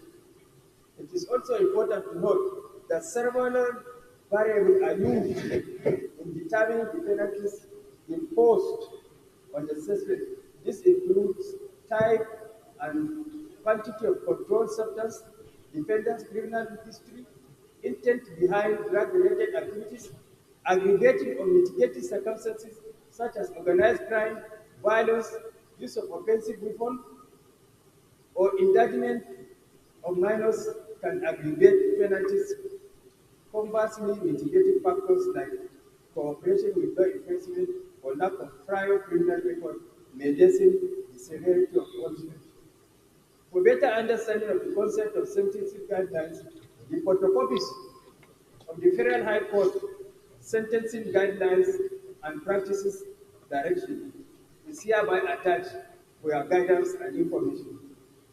Secondly, it is also pertinent to state that the lists or names used to describe drugs are hereby deleted and replaced with a generic name, dangerous drugs or controlled substances. This will equally provide flexibility and adaptability of evolving pharmaceutical advancements and allowing those to encompass new drugs without frequent amendments. Legislative summary.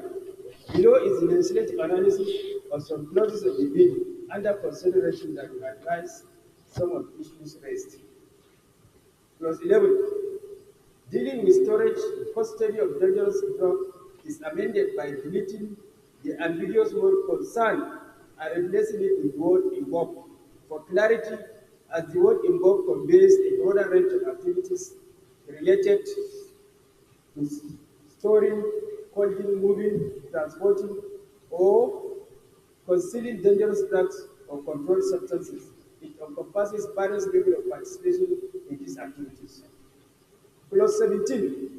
Dealing with exportation of dangerous substances is deleted as the provision of the Principal Act, Section 22, is contrary to the rule of double jeopardy, which generally prevent a person from being tried or punished twice for the same offense. As such, it is totally expunged from the Act because it offends the widely established rule of double jeopardy that you should not be punished twice for one criminal offense. Then clause 19, dealing with jurisdiction. Section 26 of the Municipal Act is amended by inserting a new subsection 1A immediately after the existing subsection 1 for federal health board in any part of Nigeria to have jurisdiction on drug-related matters regardless of the place where the offense is committed.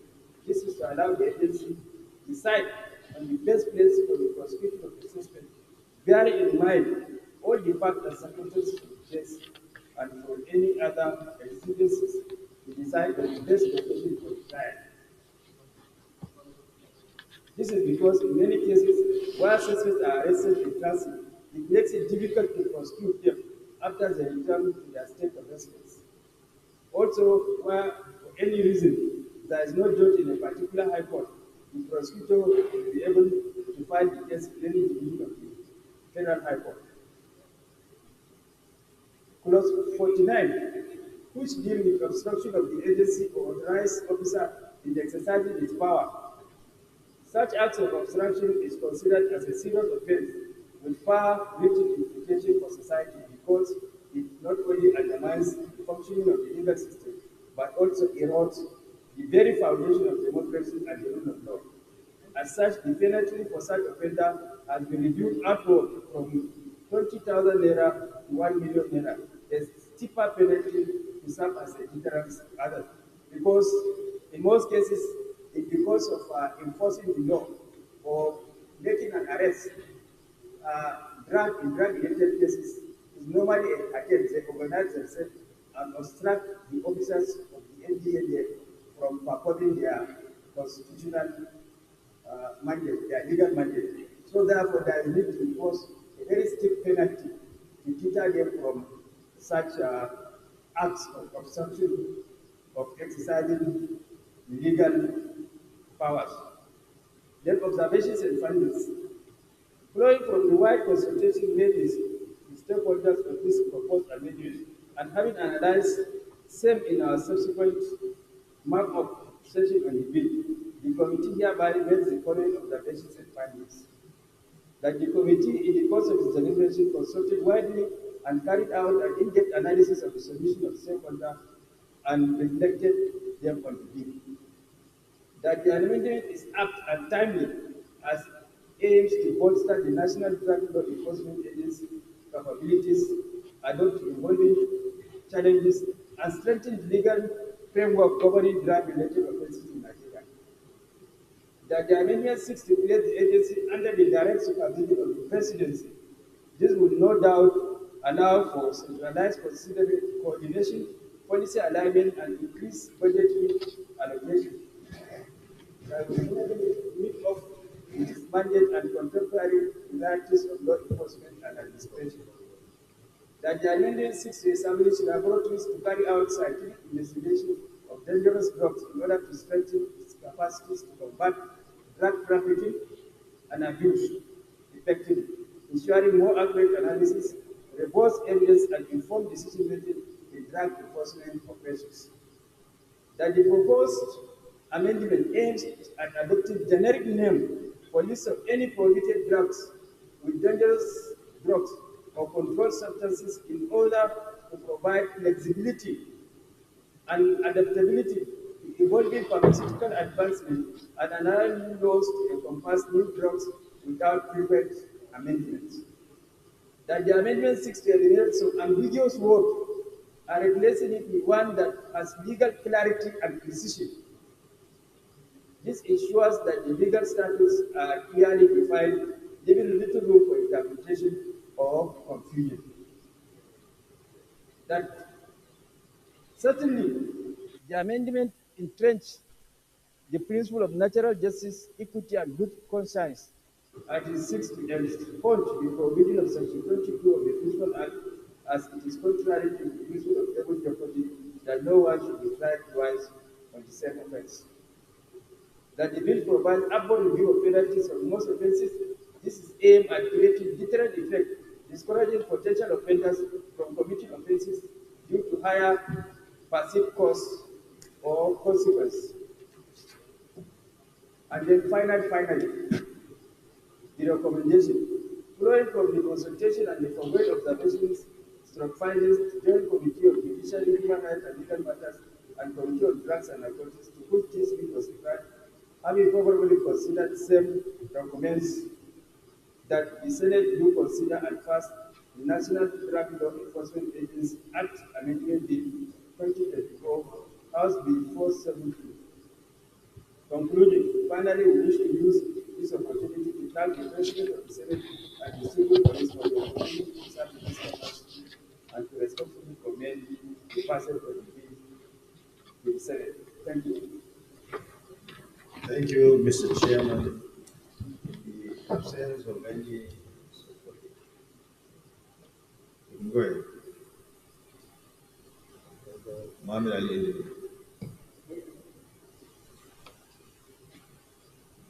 Mr. President and distinguished colleagues, first I want to start by commending the chairman of the committee for the job well done. Mr. President, this is one of the critical time and moment that we have opportunity to deal with a problem that is silently or even loudly killing our youths of the country. And this law that we are now trying to pass must be strict enough in order to discourage importation, sales, peddling of drugs that is killing our youths and destroying our community. When we come to the close-to-close consideration, but before then, I want to call the attention of our colleagues. This amendment is supposed to toughen the laws against drug trafficking or use. Therefore, Section 11 of the proposed bill, Section 11, distinguished colleagues, go to that, was the original submission. It's supposed to be toughened in order to discourage. So, I am surprised that the committee is recommending a softer punishment. It was a life imprisonment. In fact, we should change it to death sentence. This is practiced everywhere in this country that are serious about dealing with drugs.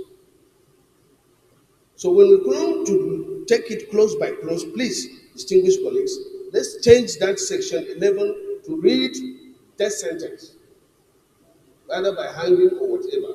This is why I am, as we go along, my other observations, but please, distinguished colleagues, let's show seriousness in this 10th assembly that we have opportunity to look at the law. Thank you. Thank you, Chief. I didn't want to stop you because Chief, because at this stage, we just need to go to the come to the vote to look at the bill itself. We've gone beyond second reading. There's no second reading. There's no the period for debate. We just go to the committee of the vote so that we start looking at the areas talking about. Wherever you feel something should be done, you raise your observation and then you put to vote and then put to be corrected. So it's not time for debate. We just go straight to the committee of the whole to look at the entire, to go to the clause by clause consideration. This was supposed to be done now, not debate. So the leader.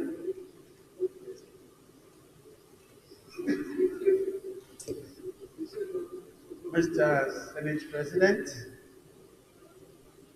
I stand up to move that we should resolve into a committee to consider what I so move. Madam Leader.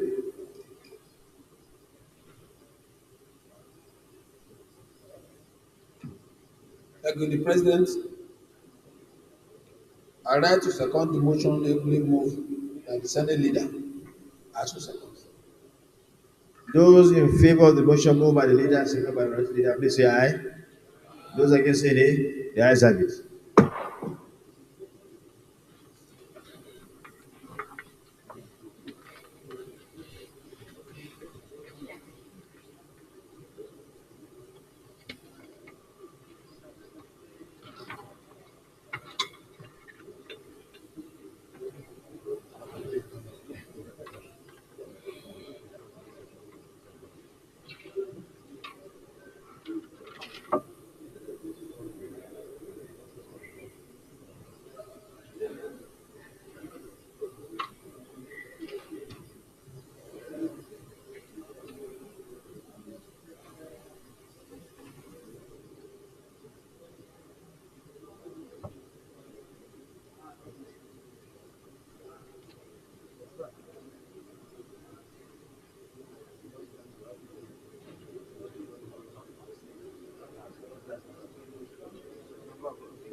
What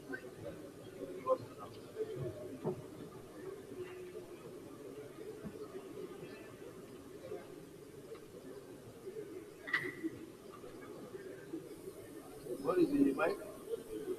Where's the mic?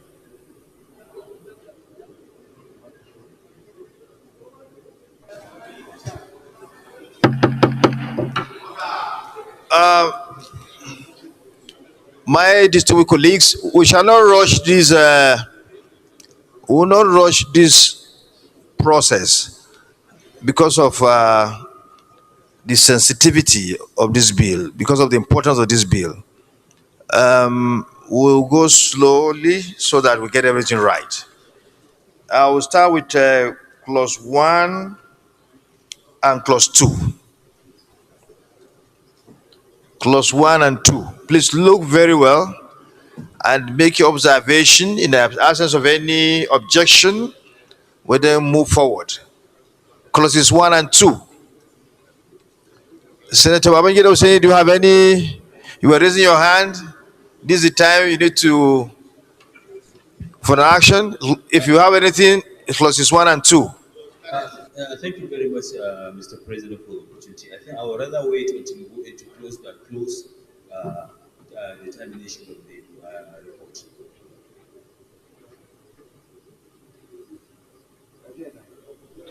We are there now. We are there now. But we are on clause 1 and 2. If you have observation on clauses 1 and 2, or if it is not 1 and 2, mark it down where you have observation. When we get there, then I'll give you the chance to raise your concern. Okay, thank you very much, Mr. President. I don't have comments on clause 1 and 2, but going forward, clause 49, that's where my contributions are. Thank you, sir. In favor that clauses 1 and 2 be passed, please say aye. Those against say nay. The ayes have it.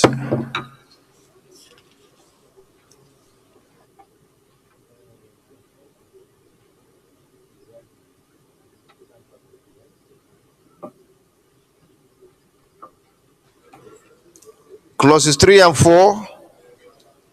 3 and 4.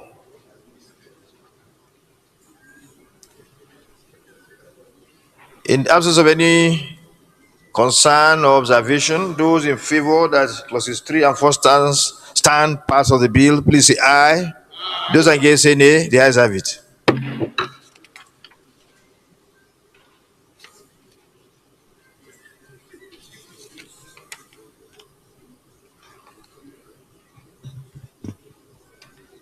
Clauses 5 and 6.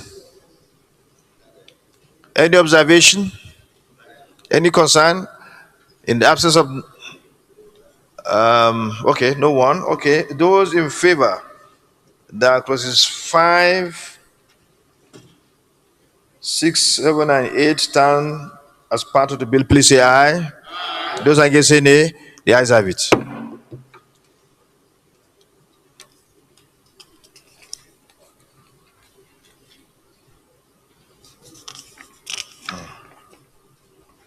Clauses 11 and 12. The chief whip. Thank you, Chair. As you rightly corrected me when I made the presentation, I did that deliberately to lay a foundation to my colleagues. Distinguished colleagues, in the original bill, that is 11, section 11, importation etc. of cocaine, heroin, or similar drugs.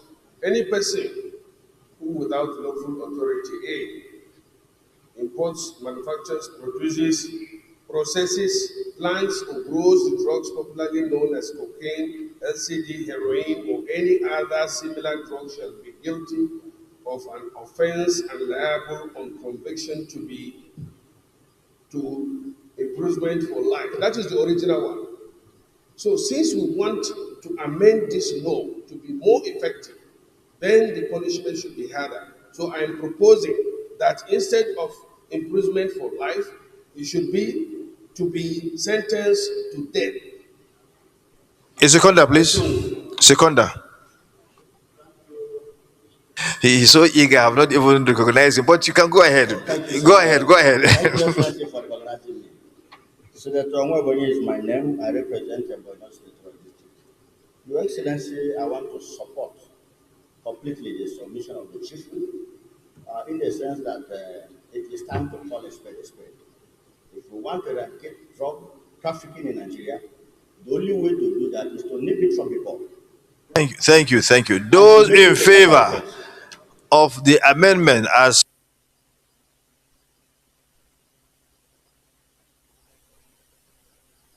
please say aye. Aye. Those against say nay.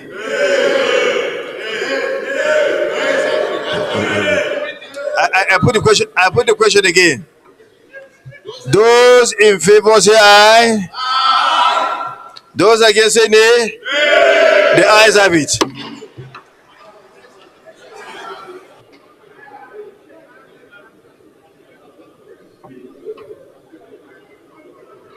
Any other observation?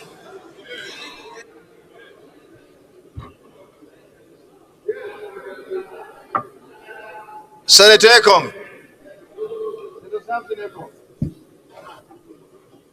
Mr. President, with every sense of responsibility, I want to comment on a reflection of what we did in respect to clause 11.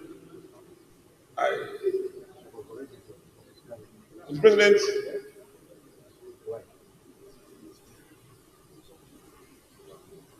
Mr. President, as chair,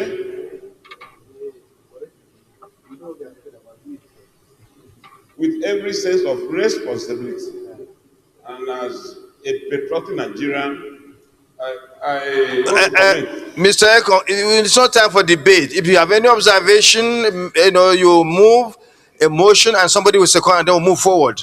Raise your observation through a motion. Respectfully, that we take a look at clause 11 of the bill. No, that is gone. That is done. You had an opportunity to vote and you voted and you were defeated. So let's move on.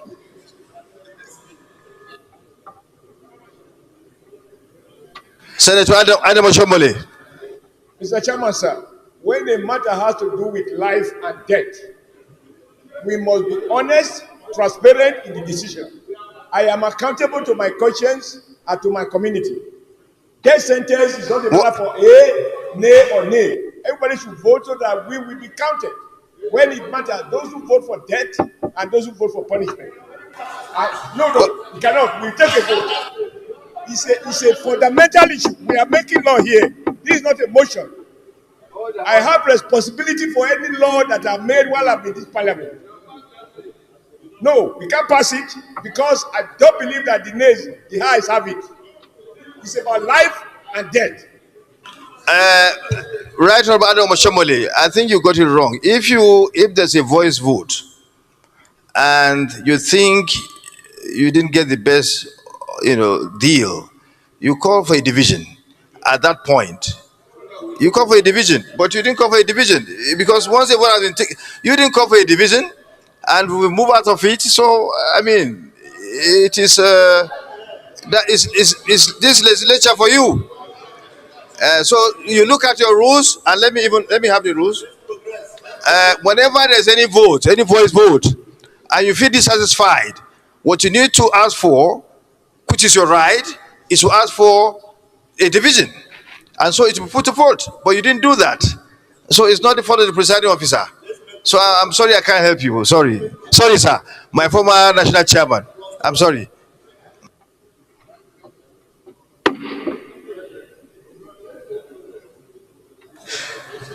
Well, for the sake of orderliness, I think we should take it this way. We should look at the other aspect side of the bill.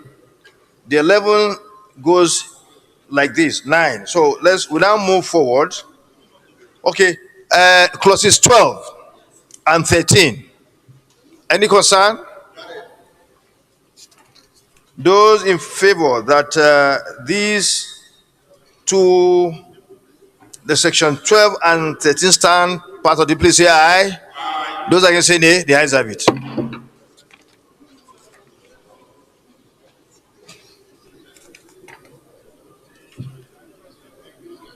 Clauses 14 and 16. Any concern? Any observation?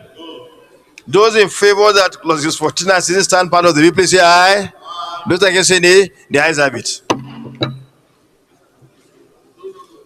Clauses 19 and 20. 19, 20, and 20.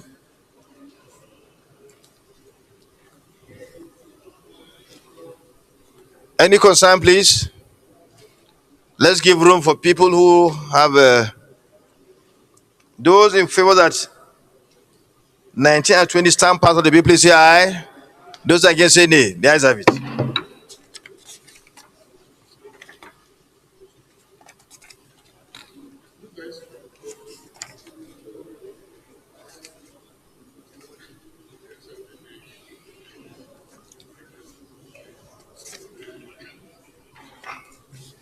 I think it's 22. The next one is 22, right?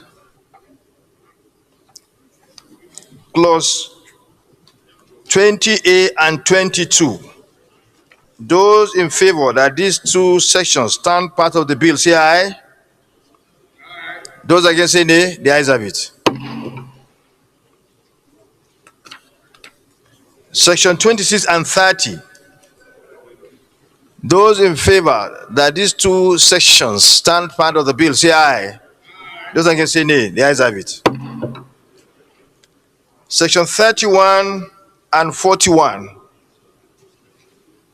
Those in favor that these two sections stand part of the bill, say aye. Those against say nay. The ayes have it. Section 45 and 46. 45 and 46. Those in favor that these two sections stand part of the bill, say aye. Those against say nay. The ayes have it. Point of order, the leader. What order? I'm standing on order 8. Go ahead. Sub 3. And I wish to move that we extend our time beyond 2 o'clock to be able to give constitution to other items left. As soon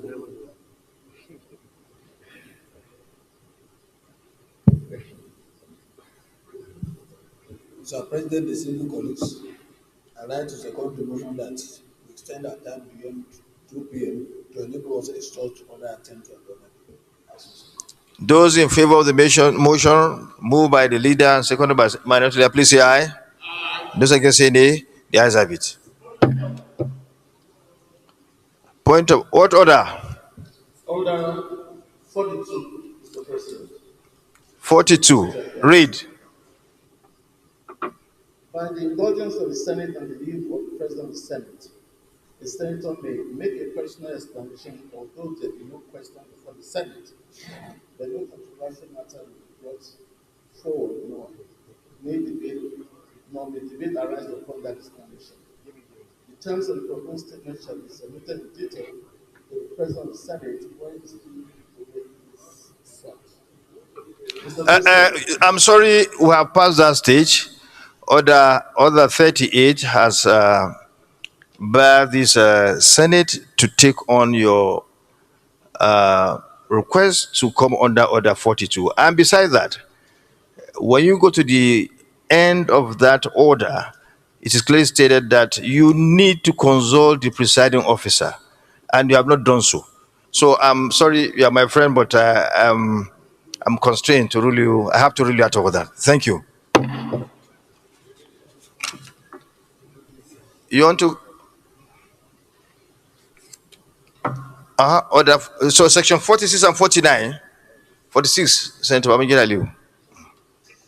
Thank you very much, Mr. President, sitting as chair. I think section 46 is a little bit, especially the subsection 4, is a little bit ambiguous. The agency shall retain a portion. I think it is better to put a certain percentage.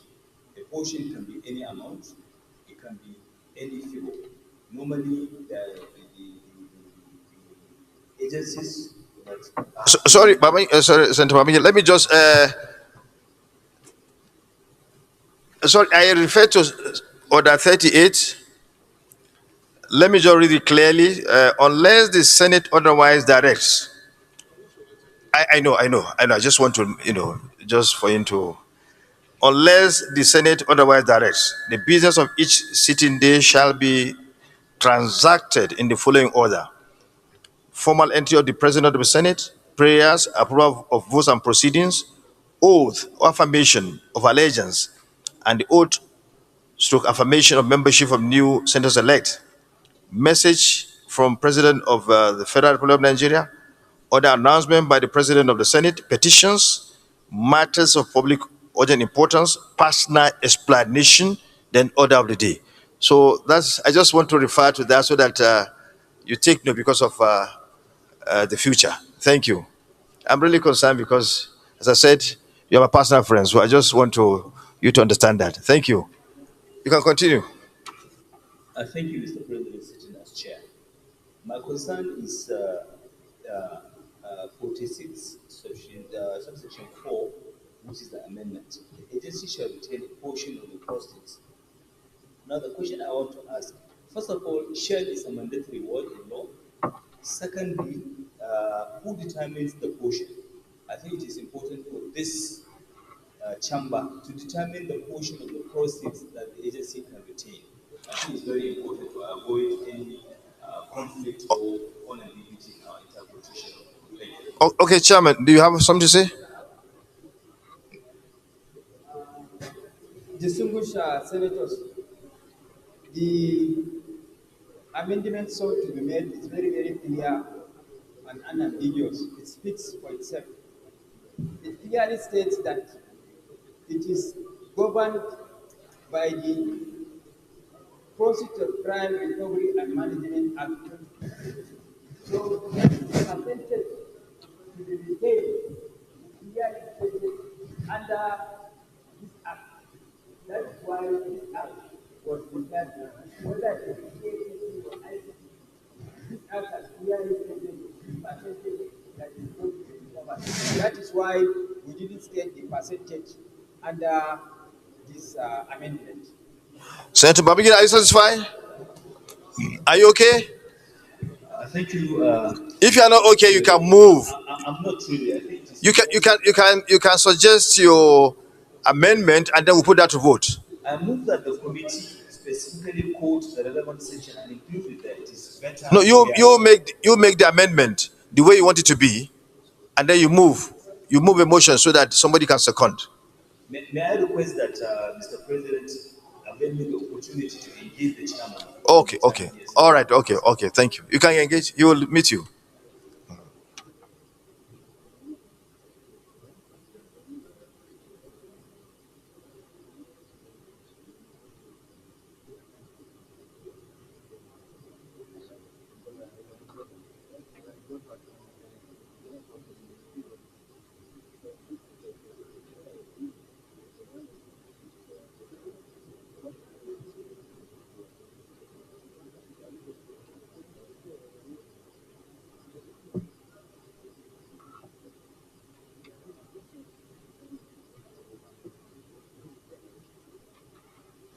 Those in favor that section 46 and 49 stand part of the bill, please say aye.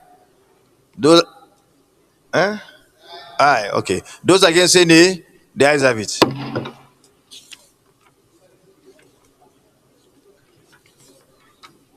Clauses 50 and 51. We are being very careful so that anyone is a very sensitive bill, so that if you have any observation or any amendment to make, you make. Any amendment? No. Those in favor that section 51 and 52 stand part of the bill, say aye. Those against say nay. The ayes have it.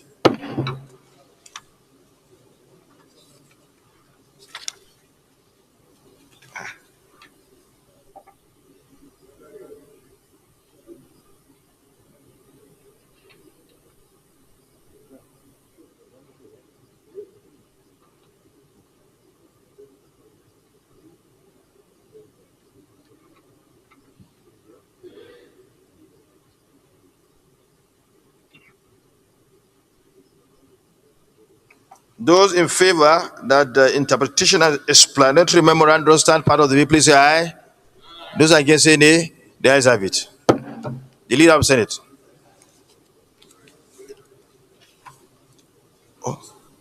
Sorry. Those in favor that loans title stand part of the bill, please say aye. Those against say nay. The ayes have it. The leader of the Senate. Distinguished Mr. President, distinguished Senator,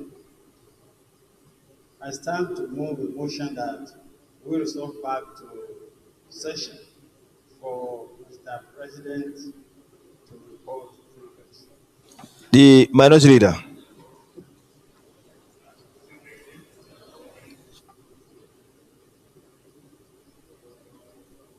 Mr. President, distinguished colleagues, I rise to second the motion that the Senate refer back to plenary for the chair to report progress. I so second.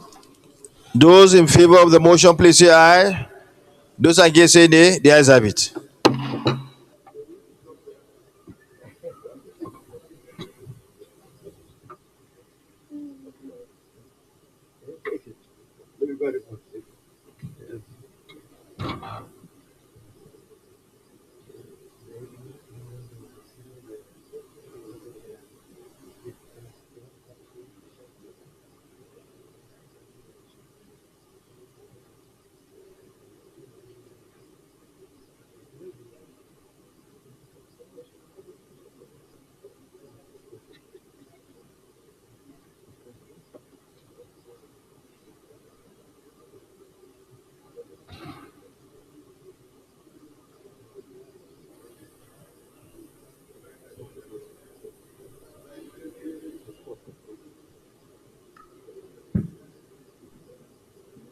Distinguished colleagues,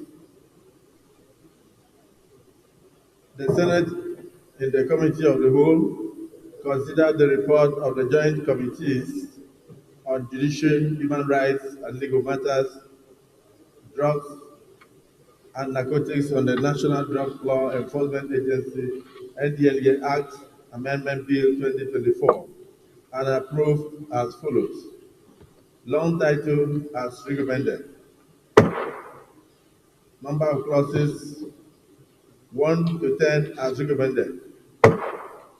Clauses 11, provisions of clause 11 as recommended, or as amended rather.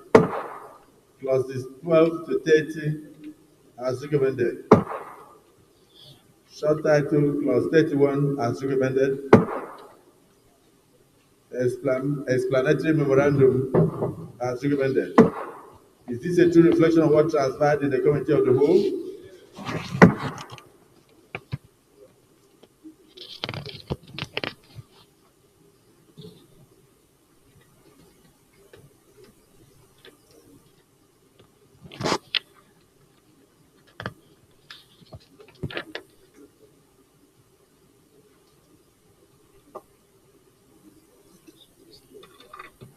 Clerk of the Senate, you will now proceed to read the bill for the third time. Now, the leader of the Senate should rather move a motion for the bill to be read the third time. Your Excellency, the Senate President, I stand up to move a motion that the National Drug Law Enforcement Agency NDLEA Act Amendment Bill 2024 is now read towards time. Minority leader.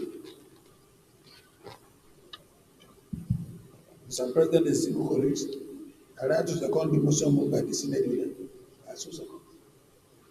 Motion has been moved and seconded that the bill is now read the third time. Those in support say aye. Those against say nay. The ayes have it. Clerk of the Senate. Mr. President, distinguished senators, a bill for an act to amend the National Drug Law Enforcement Agency Act, Cap N30, Laws of the Federation of Nigeria 2004, to strengthen the operations of the agency, empower the agency to establish laboratories, update the list of dangerous drugs, review the penalty provisions, enhance the power of the agency to prosecute drug-related offenses, and issue subsidiary legislations, and for related matters 2024, third reading. Distinguished colleagues, a bill for an act to amend the National Drug Law Enforcement Agency Act, Cap N330 or 30, Laws of the Federation of Nigeria 2004, to strengthen the operations of the agency, empower the agency to establish laboratories, update the list of dangerous drugs, review the penalty provisions, enhance the power of the agency to prosecute drug-related offenses, and issue subsidiary legislations, and for related matters 2024. Third reading taken and passed.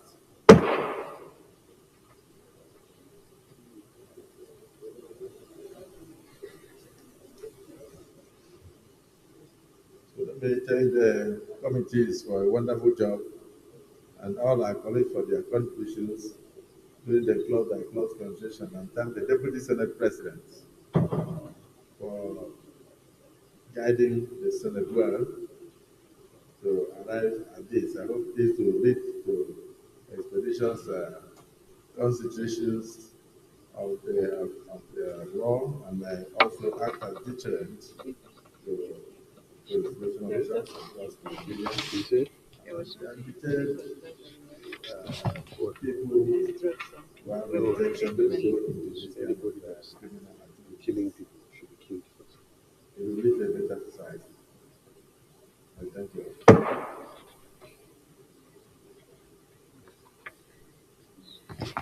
Good afternoon. Your Excellency, Mr. Senate President, the sixth order of the day is the motion standing my name on the demise of Senator Rafiu Adebayo Ibrahim, 12 December 1966 to 17th April 2024. Mr. President, you will recall that on Tuesday, 7th May 2024, the Senate, by Order 41-2 of our standing order, approved that the motion be moved on the next legislative day, which is today. Accordingly, sir, you may wish to invite me to move the motion. Please proceed.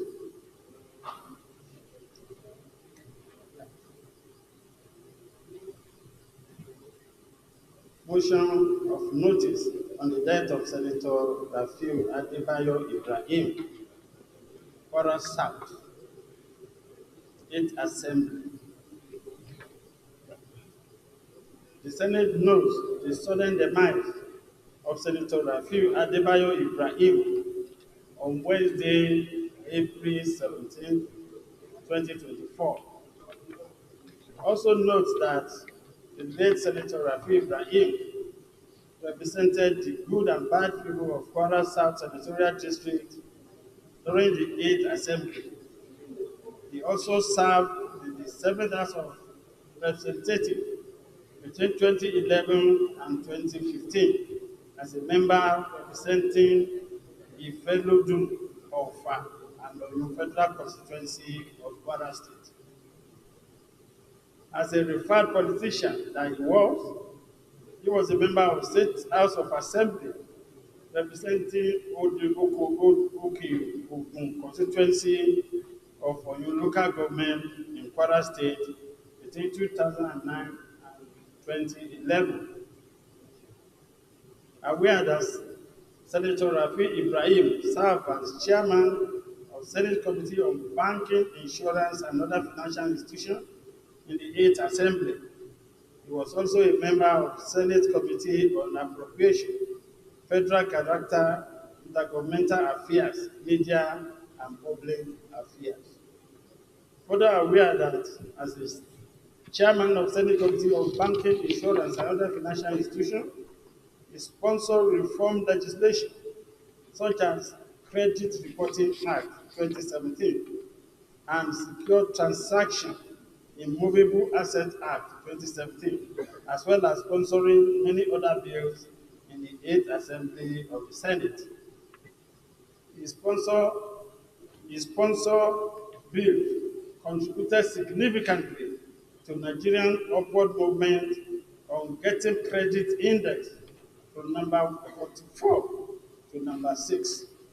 Furthermore, he was known for his dedication to serving the people of Kwara South and the nation at large. Recognizing the contribution of Senator Ibrahim to the 8th Assembly and the economy of Nigeria in general during his time as a senator is worthy of honor at his death. Accordingly, resolved that a minute silence be observed in memory of distinguished Senator Ibrahim and pray for the repose of his soul. Then, to commensurate the good people of Kwara State and government of Kwara State over the demise. To send a strong dedication to the government of Kwara State and his family for the purpose of condolence visit. I so move, Your Excellency. Distinguished Senator Goja. Thank you, Mr. President. Distinguished colleagues. Mr. President, I stand to pay tribute to a friend, a brother, and a very good legislator who served at all levels of legislative houses, in the State Assembly, the House of Reps, and in the Senate. In the 8th Assembly, we worked together very closely. He was a very active member of our committee, appropriation committee. I was also an active member of the committee, banking, insurance, and other financial institutions. He was not only a good legislator, but also a very good politician. I remember when we were trying to, the two of us, senators from PDP, who pulled out to march with the others to form APC.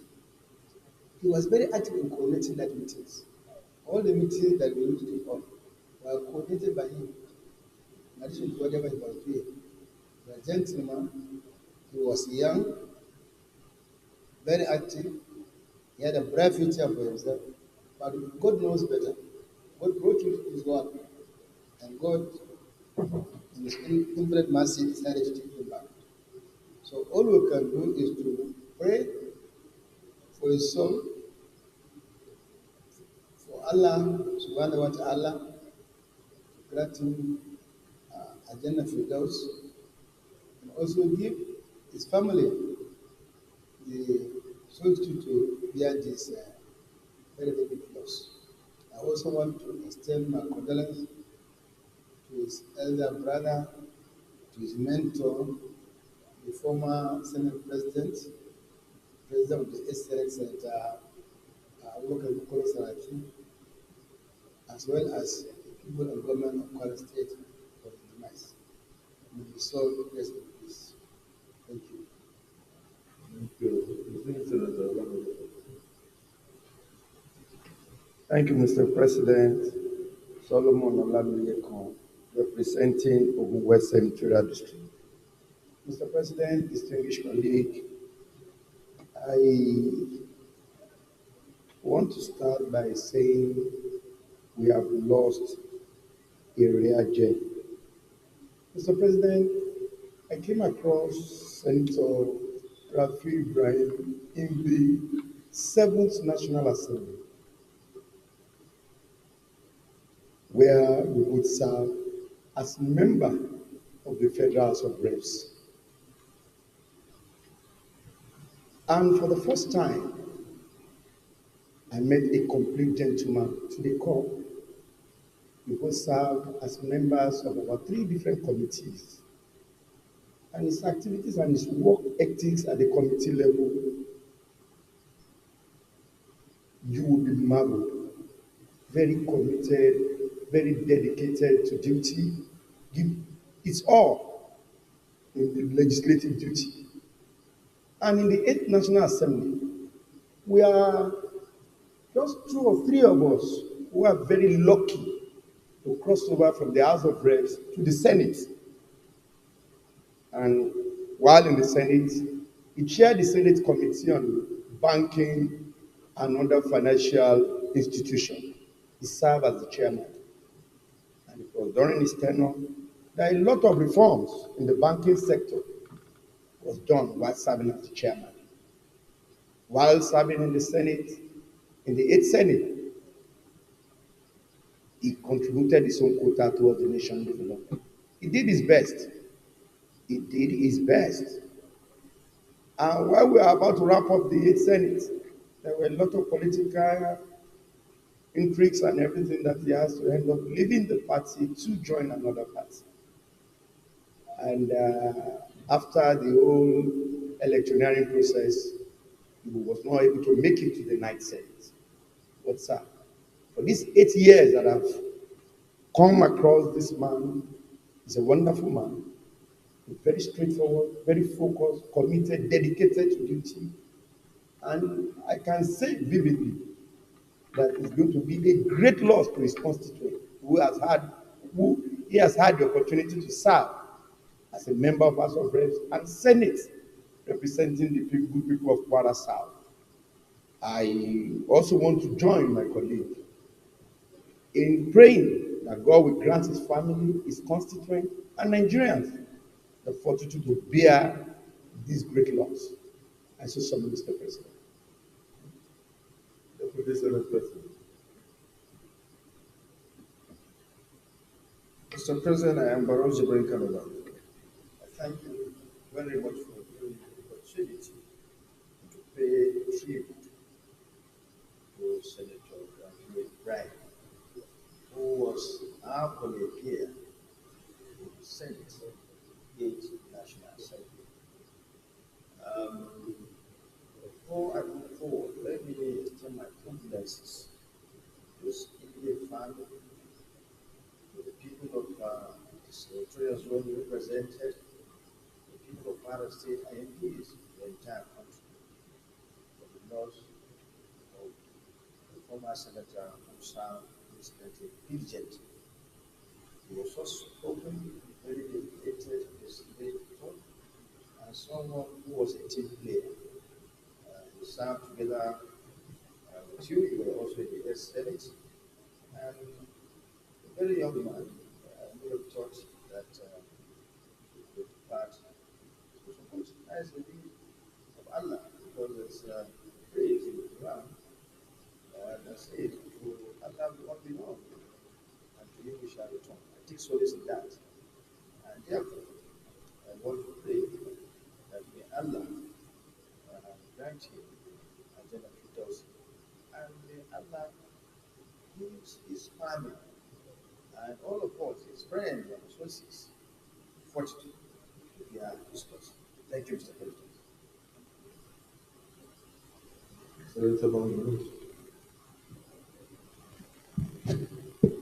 Distinguished senators, Senate President, my name is Ibrahim. I represent Ornono Senatorial District.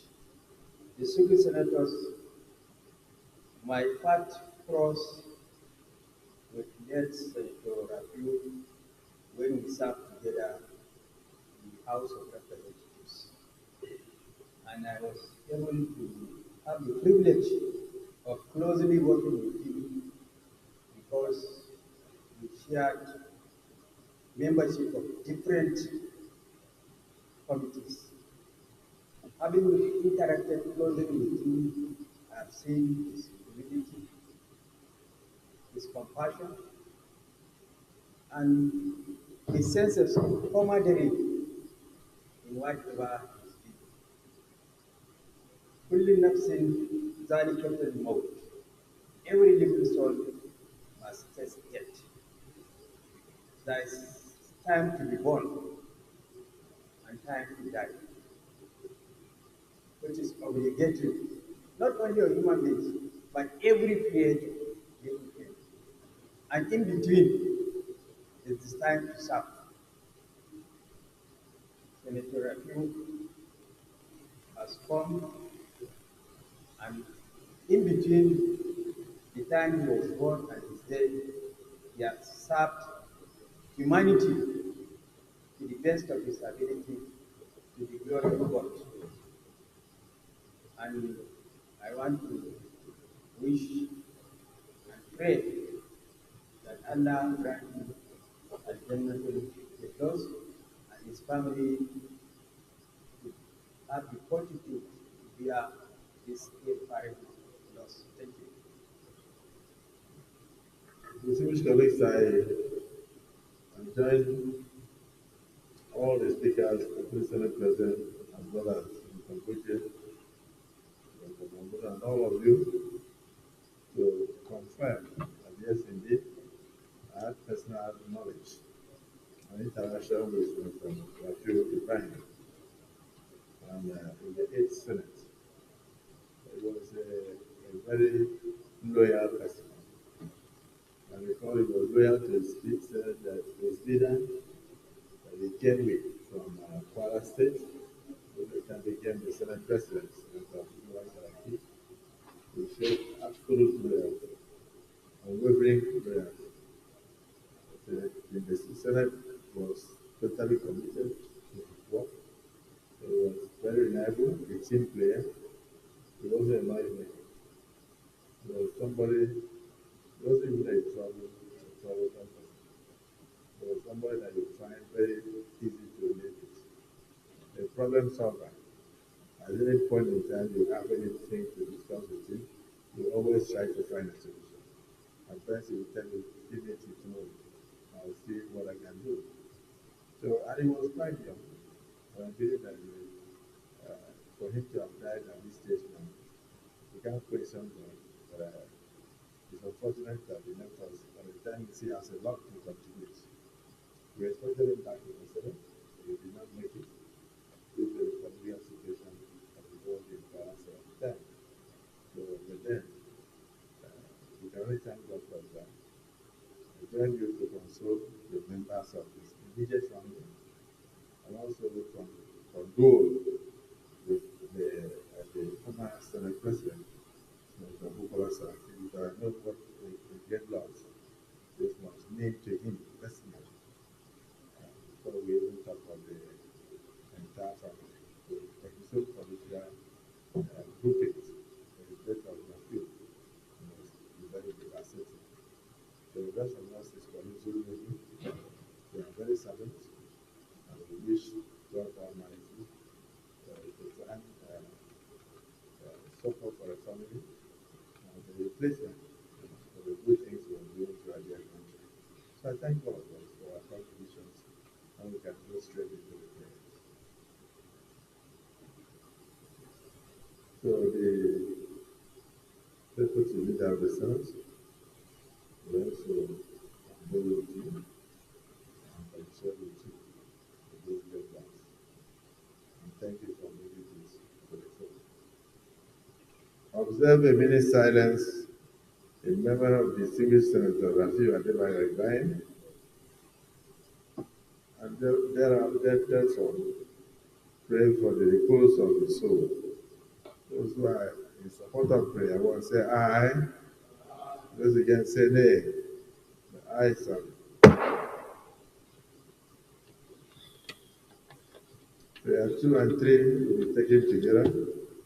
Send a strong delegation to the government of Kwara State to commiserate with the good people of Kwara State and the government, the immediate family, over the demise of this distinguished Nigeria.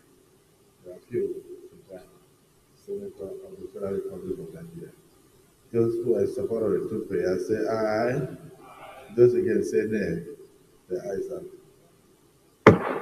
May we now rise and observe in silence in honor of our colleague.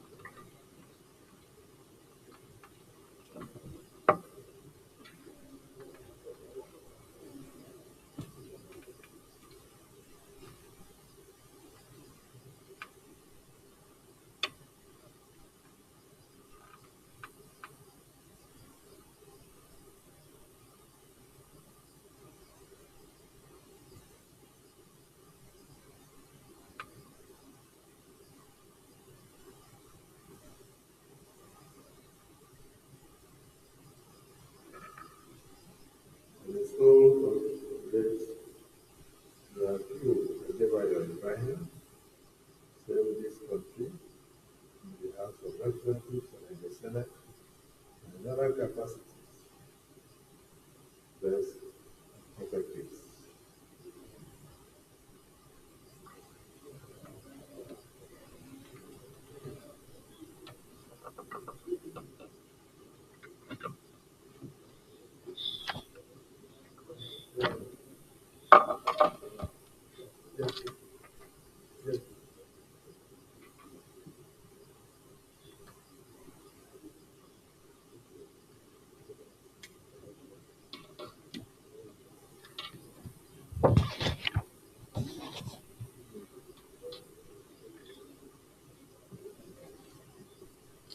Senate leader. Next item.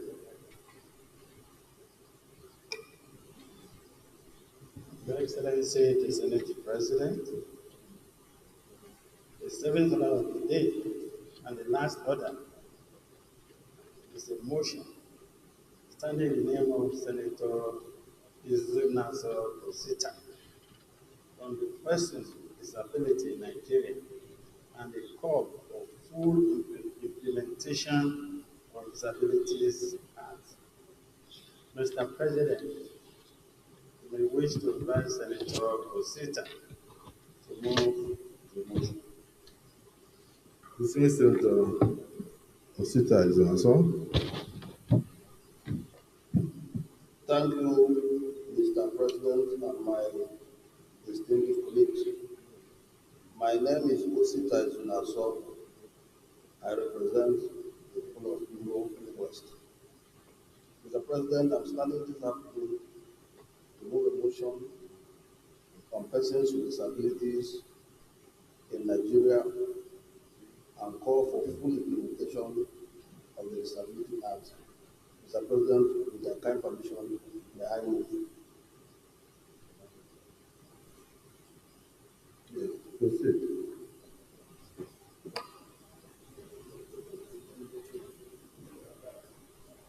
The Senate notes that persons with disabilities constitute a significant segment of the Nigerian population, numbering about 35 million, and facing various challenges and barriers to full inclusion and participation in the society. Note also that many buildings, public spaces, and transportation systems in Nigeria are not designed to accommodate individuals with disability, making it difficult for them to move around independently and access essential services. And this lack of accessibility not only limits their mobility, but also restricts their participation in various aspects of society, including education, employment, and social activities. Aware that the Discrimination Against Persons with Disability Act, as was passed into law in 2018, provides comprehensive protection of the right of persons with disability, as well as prohibiting discrimination against them in all spheres of life. The Senate is also aware that the full implementation of the Disability Act is crucial to ensuring equal opportunities, access to education, healthcare, employment, transportation, and public services for persons living with disability, as well as promoting their participation and integration into the society, and for easy access to foreign and local grants. Worried that despite the enactment of the Act in 2018, there remains a gap in the implementation and enforcement of these provisions, leading to continuous marginalization, exclusion, and violations of the rights of persons with disability across Nigeria. Accordingly, the Senate resolved to 1. Direct the National Commission for Persons with Disability to post sign language interpreters to the National Assembly to interpret both the plenary proceedings and public hearings as is done all over the world.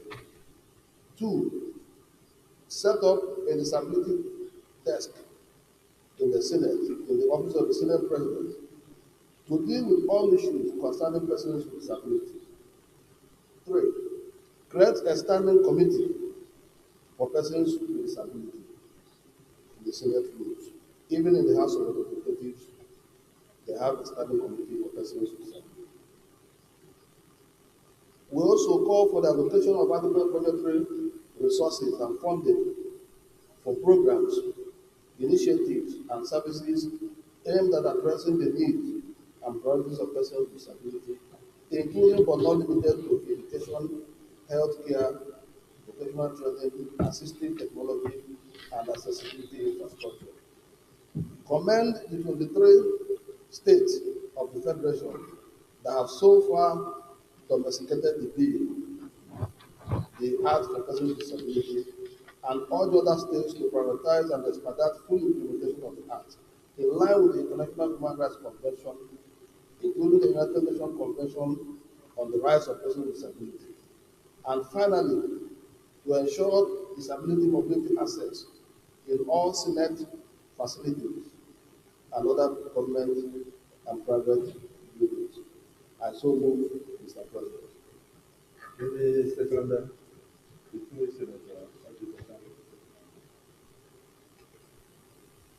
Thank you, Mr. President. And seconding this motion, I would like Mr. President to give you a few minutes to just mention that most of the private and public buildings in Nigeria have no disability access. Even in these chambers, there is no access to anybody with disability in terms of wheelchairs and all the rest of them. Supposed to have that even in the nice Senate mentioned it, that our building here to have access to use a wheelchair to come into the seats. I want to thank Senator Inaso for bringing this for the less privileged people in our society, bringing the motion for the less privileged people in our society, and for us to start taking anything about them very serious. In every part of the world, this kind of people are taken very serious. The budgetary allocation that we public, like in our trains, there should be access for people with disability to enter the train, to enter the buses, to enter any public and private hotels like Hilton, like Fraser Suite. So we're supposed to have all those things. Important hotels and important public places need to protect the rights of disability. Mr. President, I stand to support this motion and ask other of our colleagues to lay their voice into this motion to make life better for our brothers who have found themselves in a very difficult position. Thank you, Mr. President.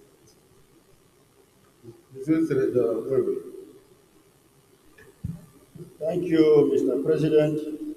I remain Senator Peter Onyeka. I represent the good people of Ebonyi North Senatorial District of Ebonyi State. Your Excellency, I rise to support this all-important motion bordering on the rights and privileges of people with disability. In view of the way and manner this segment of people are being treated in our society today. Just few weeks back, I read through the social media and I saw where a cripple was denied access into a restaurant in Lagos. This cripple didn't create himself, but that's the position he found himself. And I believe that this motion is aimed at addressing all those things. So it is our duty as Parliament to make sure that the rights of these less privileged people, in fact the most less privileged people in our society, is protected. Because in most cases, you may not know that these people are God in disguise. I call on my colleagues to support this all-important motion. Thank you, Excellency. Senator Osidando. Thank you, Mr. President, and my distinguished colleagues. I represent the West. Mr. President, one thing about this motion is that it's talking about implementation of an existing law. the act that Senate Israel referred to while moving this motion actually have proper provisions for these people with disability. But the problem is implementation. In the act, it is clear that even an officer who approves a building plan, like Senator Odubakalo mentioned, that this chamber does not have access to people with disability, is liable to 1 million naira fine or 2 years imprisonment if you do so. And several government buildings does not have this access. So I am going to lend my voice more on what this Senate can do in making sure that the provisions of this People with Disability Act is implemented to the full. And another thing I want to point out is that it's not about people taking positions in government. It's about doing the work you are appointed to do. There is a National Council for People with Disability, as provided by the Act. There's a National Commission for People with Disability, as provided by the Act. They have failed people with disability in implementing what is already in the Act. If we fully implement what is in that Act, we are going to solve the majority of the problems that we are discussing here. It's not about the people's attitude. If a law is implemented, it is going to go a long way. I will close my submission by supporting that even the Senate, I think it's in the prayers that we have more of the need. Because even when we do our live sessions, we don't have interpreters who use sign languages. And in the same way, you see the president making speeches, New Year's speech, May Day speech, and there are no sign languages. This is not acceptable. I submit that we have to look into this act, even create a commission or a standing committee that is going to make sure that the law that we have already passed here and signed by President Buhari in 2019 is implemented. Thank you, Mr. President. Dismiss Senator Ibrahim. Excellency, the Senate President, distinguished colleagues, and Dr. Idiatu Adebile, I represent the group from Lagos West. I want to thank Senator Osita for bringing this matter to for particular livelihood of the people with disability. According to the World Health Organization, about 35 million people in Nigeria are living with disability, and as such,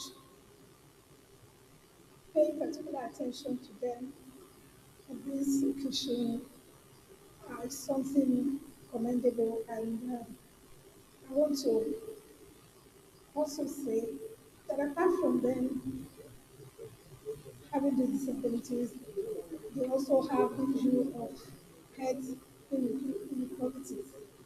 And as such, making provision for them at every opportunity that we have is a must for us, because we do not have the opportunity to move around like we do. They do not have the opportunity to comprehend like we do. They did not also have the opportunity to move around and contribute, be part of what we are doing. So making provision for them, is a must for us. And as such, I also believe that we should have a time limit. Yes, in the Act, provision will be made for people to make opportunities for them to be able to move, but do not have a timeline. If you look at the Act very well, so here I believe we must have a timeline for the proper implementation. It's going to be now solely in by the Senate. But if not, there should be a timeline for when all of the buildings must be made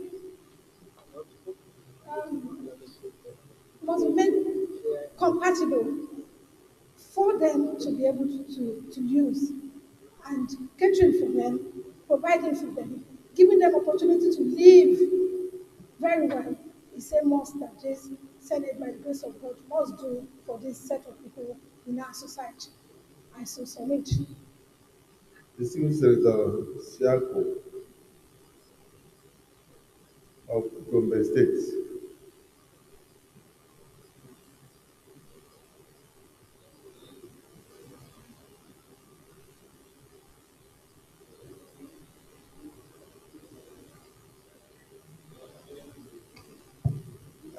My name is Senator Anthony Siakoyaro, representing Gobe South.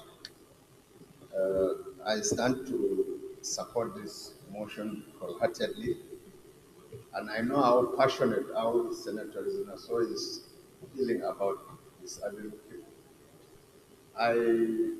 Before we joined to the Senate together, I didn't know him face to face, but I knew him through his actions and his foundation. Only that the name is very difficult to pronounce, Senator or Pabo or something.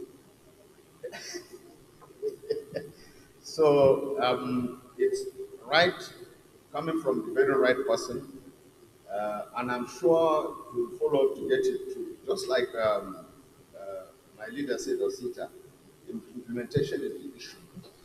I will urge Senator Medoki, the chairman of compliance committee, to follow through, and I pledge that I will personally be pricking him to see that all these prayers are made true. Supporting people with disability is not only legally right, it's morally right. There's blessings in it when you do that personally to each and every person that does that. So with these advantages, I'm sure all my colleagues will wholeheartedly support this motion and bring it to fruition. Thank you, Mr. President. Thank you, Distinguished Senator Sita Izunosko, for bringing this motion. Like the Deputy Senate President pointed out, the Act is already in existence. It's just a function of ensuring that it is well implemented. And also, what concerns you from the motion also is that it should be domesticated in all the states of the Federation. And so far, and we also suggested we should commend the 23 states that have so far been able to do this. Let me say,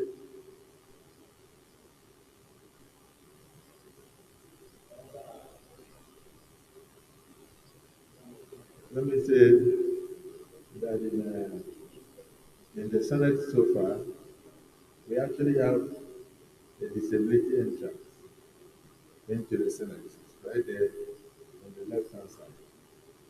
In the gate, when you open it, you see they don't need to come through the front. They come through there. But we are lucky we don't have any disabled senators. That's why that place is locked. And then for the time interpreters, we have 2 of them who have been assigned to the Senate, and they will start their work from next week, so that they can interpret everything we are doing here. The question then will be very best that all of you can hear and speak. So they may not need to stand in the front, they may need to stand where the young camera is and interpret. Not necessarily right to the top. Please know what I said. The 2 of them have been posted to the Senate, and they will commence from Tuesday next week. They will start and pass on our proceedings. So yes, they are already implemented. So I want to thank all of us for the contributions and assure you that the Nigerian Parliament, particularly the Senate, will continue to care for the disabled and the vulnerable in our society. And the President of the country is also determined to ensure that we alleviate the sufferings of people who are vulnerable and who are disabled, the persons with disabilities. Because the disability does not take away the individual to attend his or her profession. So can we go to the prayers and see how far we are going? Thank you for doing it. Prayer 1, direct the Disabilities Commission to post sign language interpreters to the National Assembly to interpret both the plenary proceedings and public hearings. This has already been done. So, we, those who are in support of the withdrawal of prayer 1 say aye. Those against say nay. Prayer 1 is hereby withdrawn. That's already taken care of. Prayer 2, set up a disability desk in the Senate to deal with all issues concerning persons with disability. Those in support of prayer 2 say aye. Those against say nay. The ayes have it. Prayer 3, create a standing committee for persons with disabilities. Those in support of prayer 3 say aye. Those against say nay. The ayes have it. Prayer 4, commend the 23 states who have so far investigated the Disabilities Provisions Act 2018 and then urge others to prioritize and expedite full implementation of the Act in line with the International Human Rights Conventions, including the United Nations Convention on the Right of Persons with Disabilities, and ensure disability mobility access in all Senate facilities and other government and private buildings. If you step out to the right, there is a disability provision whilst you are entering into the Senate. Like I said, here we are taking care. But if only of the hotels and other government offices, those facilities are absent. So those who are in support of this prayer form, say aye. Those against say nay. The prayer form as amended, the ayes have it. Prayer 5, call for the allocation of adequate budgetary resources and funding for programs and initiatives and services aimed at addressing the needs and priorities of persons with disabilities, including but not limited to education, healthcare, vocational training, assistive technology, and accessibility infrastructure. Those in support of prayer 5 say aye. Those against say nay. The ayes have it. Any additional prayer? Yes, every Senate person. Direct the Disabilities Commission that children with disability should not be denied admission into our schools, and that all that are necessary provided to them and to be provided to facilitate their full participation in the activities of such schools. Example, sign language and pictures, among others. I so move. Yes, the Deputy Senate President has moved that we should direct the Disabilities Commission to ensure that people with disabilities are not denied access to schools, public buildings, and private business premises, such as restaurants, hospitals, and others. Any seconder of the additional prayer, distinct Senator Danfam. Mr. President, my name is Senator Ibrahim, representing the North. I rise to second the additional prayer ably moved by the Deputy Senate President. Distinguished colleagues, the additional prayer is to the effect that we should direct the Disabilities Commission to ensure that people with disabilities are not denied access to education, admissions in schools, are not denied access to facilities such as restaurants, hospitals, and other premises of government and private enterprises, and that additional prayer has been seconded. Those in support of the additional prayer are seconded say aye. Those against say nay. The ayes have it. Any further prayer? Yes. Is this a agent? I also believe that we should give timeline to the full implementation of the Disability Act in Nigeria. Yes, this means that Kelvin Chukwu, did you hear? We wish to second that we should also provide timeline for full implementation of the 2018 Disability Act in the country. That means directing the states to ensure that they investigate in various states of the Federation, all those concerned give full implementation, such as the Commission on Refugees, on disability, and also the various agencies. You want to second that? Thank you, Mr. Chairman. I remain Senator Kelvin Chukwu from Benue East. I rise to second the motion simply moved by Senator Patient. Subsequent. Thank you, distinguished Senator. Distinguished Senator Ediad has moved the motion seconded by distinguished Senator Kelvin Chukwu, and we should fix a timeline direct there should be a timeline for implementation of full implementation of the Disability Act 2018. Those in support of the amended prayer, as moved by Senator Edian and seconded by Senator Smith, say aye. Those against say nay. The ayes have it. I think also we should include the fact that the Senate Committee on legislative compliance should also monitor the full implementation of this act and possibly report back to the Senate within the time frame. That should be added.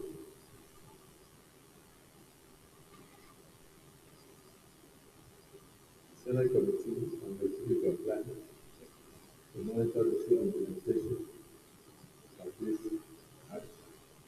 Is anybody who wish to add that as an additional prayer? Yes, sir. Thank you, Mr. President. Additional prayer.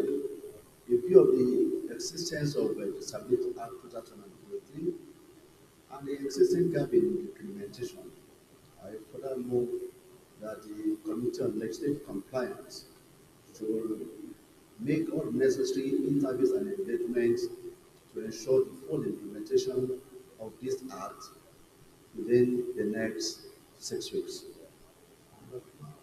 No, maybe periodically report to the Senate. Or periodically report to the Senate. I so move, Mr. President. Yes, Senator, yeah, go ahead. Thank you, Mr. President. My name is Aziz Besada, representing the good people of the Kasana Central Kasana State. I rise to second the additional prayer made by the distinguished prayer. I so second it, Mr. President. Thank you. The distinguished colleagues' additional prayer has been added that the Senate Committee on Legislative Compliance should be mandated to monitor, oversight, and report periodically to the Senate on the full implementation of this disability act across the nation, and of course, and bring periodic reports to the Senate on the full implementation. Those in support of this additional prayer, as move and second, they say aye. Those against say nay. The ayes have it. So the Senator is Nassau.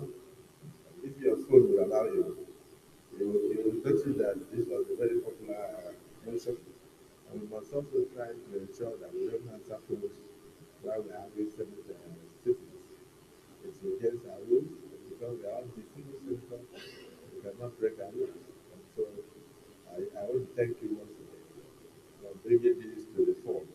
And pray that all the prayers so far approved by this Senate will be fully adhered to and implemented for the benefit of those vulnerable in our society. I thank you for this. Having exhausted the items on the other papers for today, I want to thank the dismissal because also give information that from here we received the president and the delegation of the Boy Scouts of Nigeria in 301. And then next week, the Senate president will, on their behalf, attend the World preparatory meeting for the World Council and Conference in August in Geneva, slated for next week, 15 or 16, 17, and Germany. And then, of course, the Senate will still continue. So we are not adjourning. The Deputy Senate President will actively take part, and I will take part in the ones I can. So before I travel. So on that note, this Senate stands adjourned to the 14th day of May, 2000.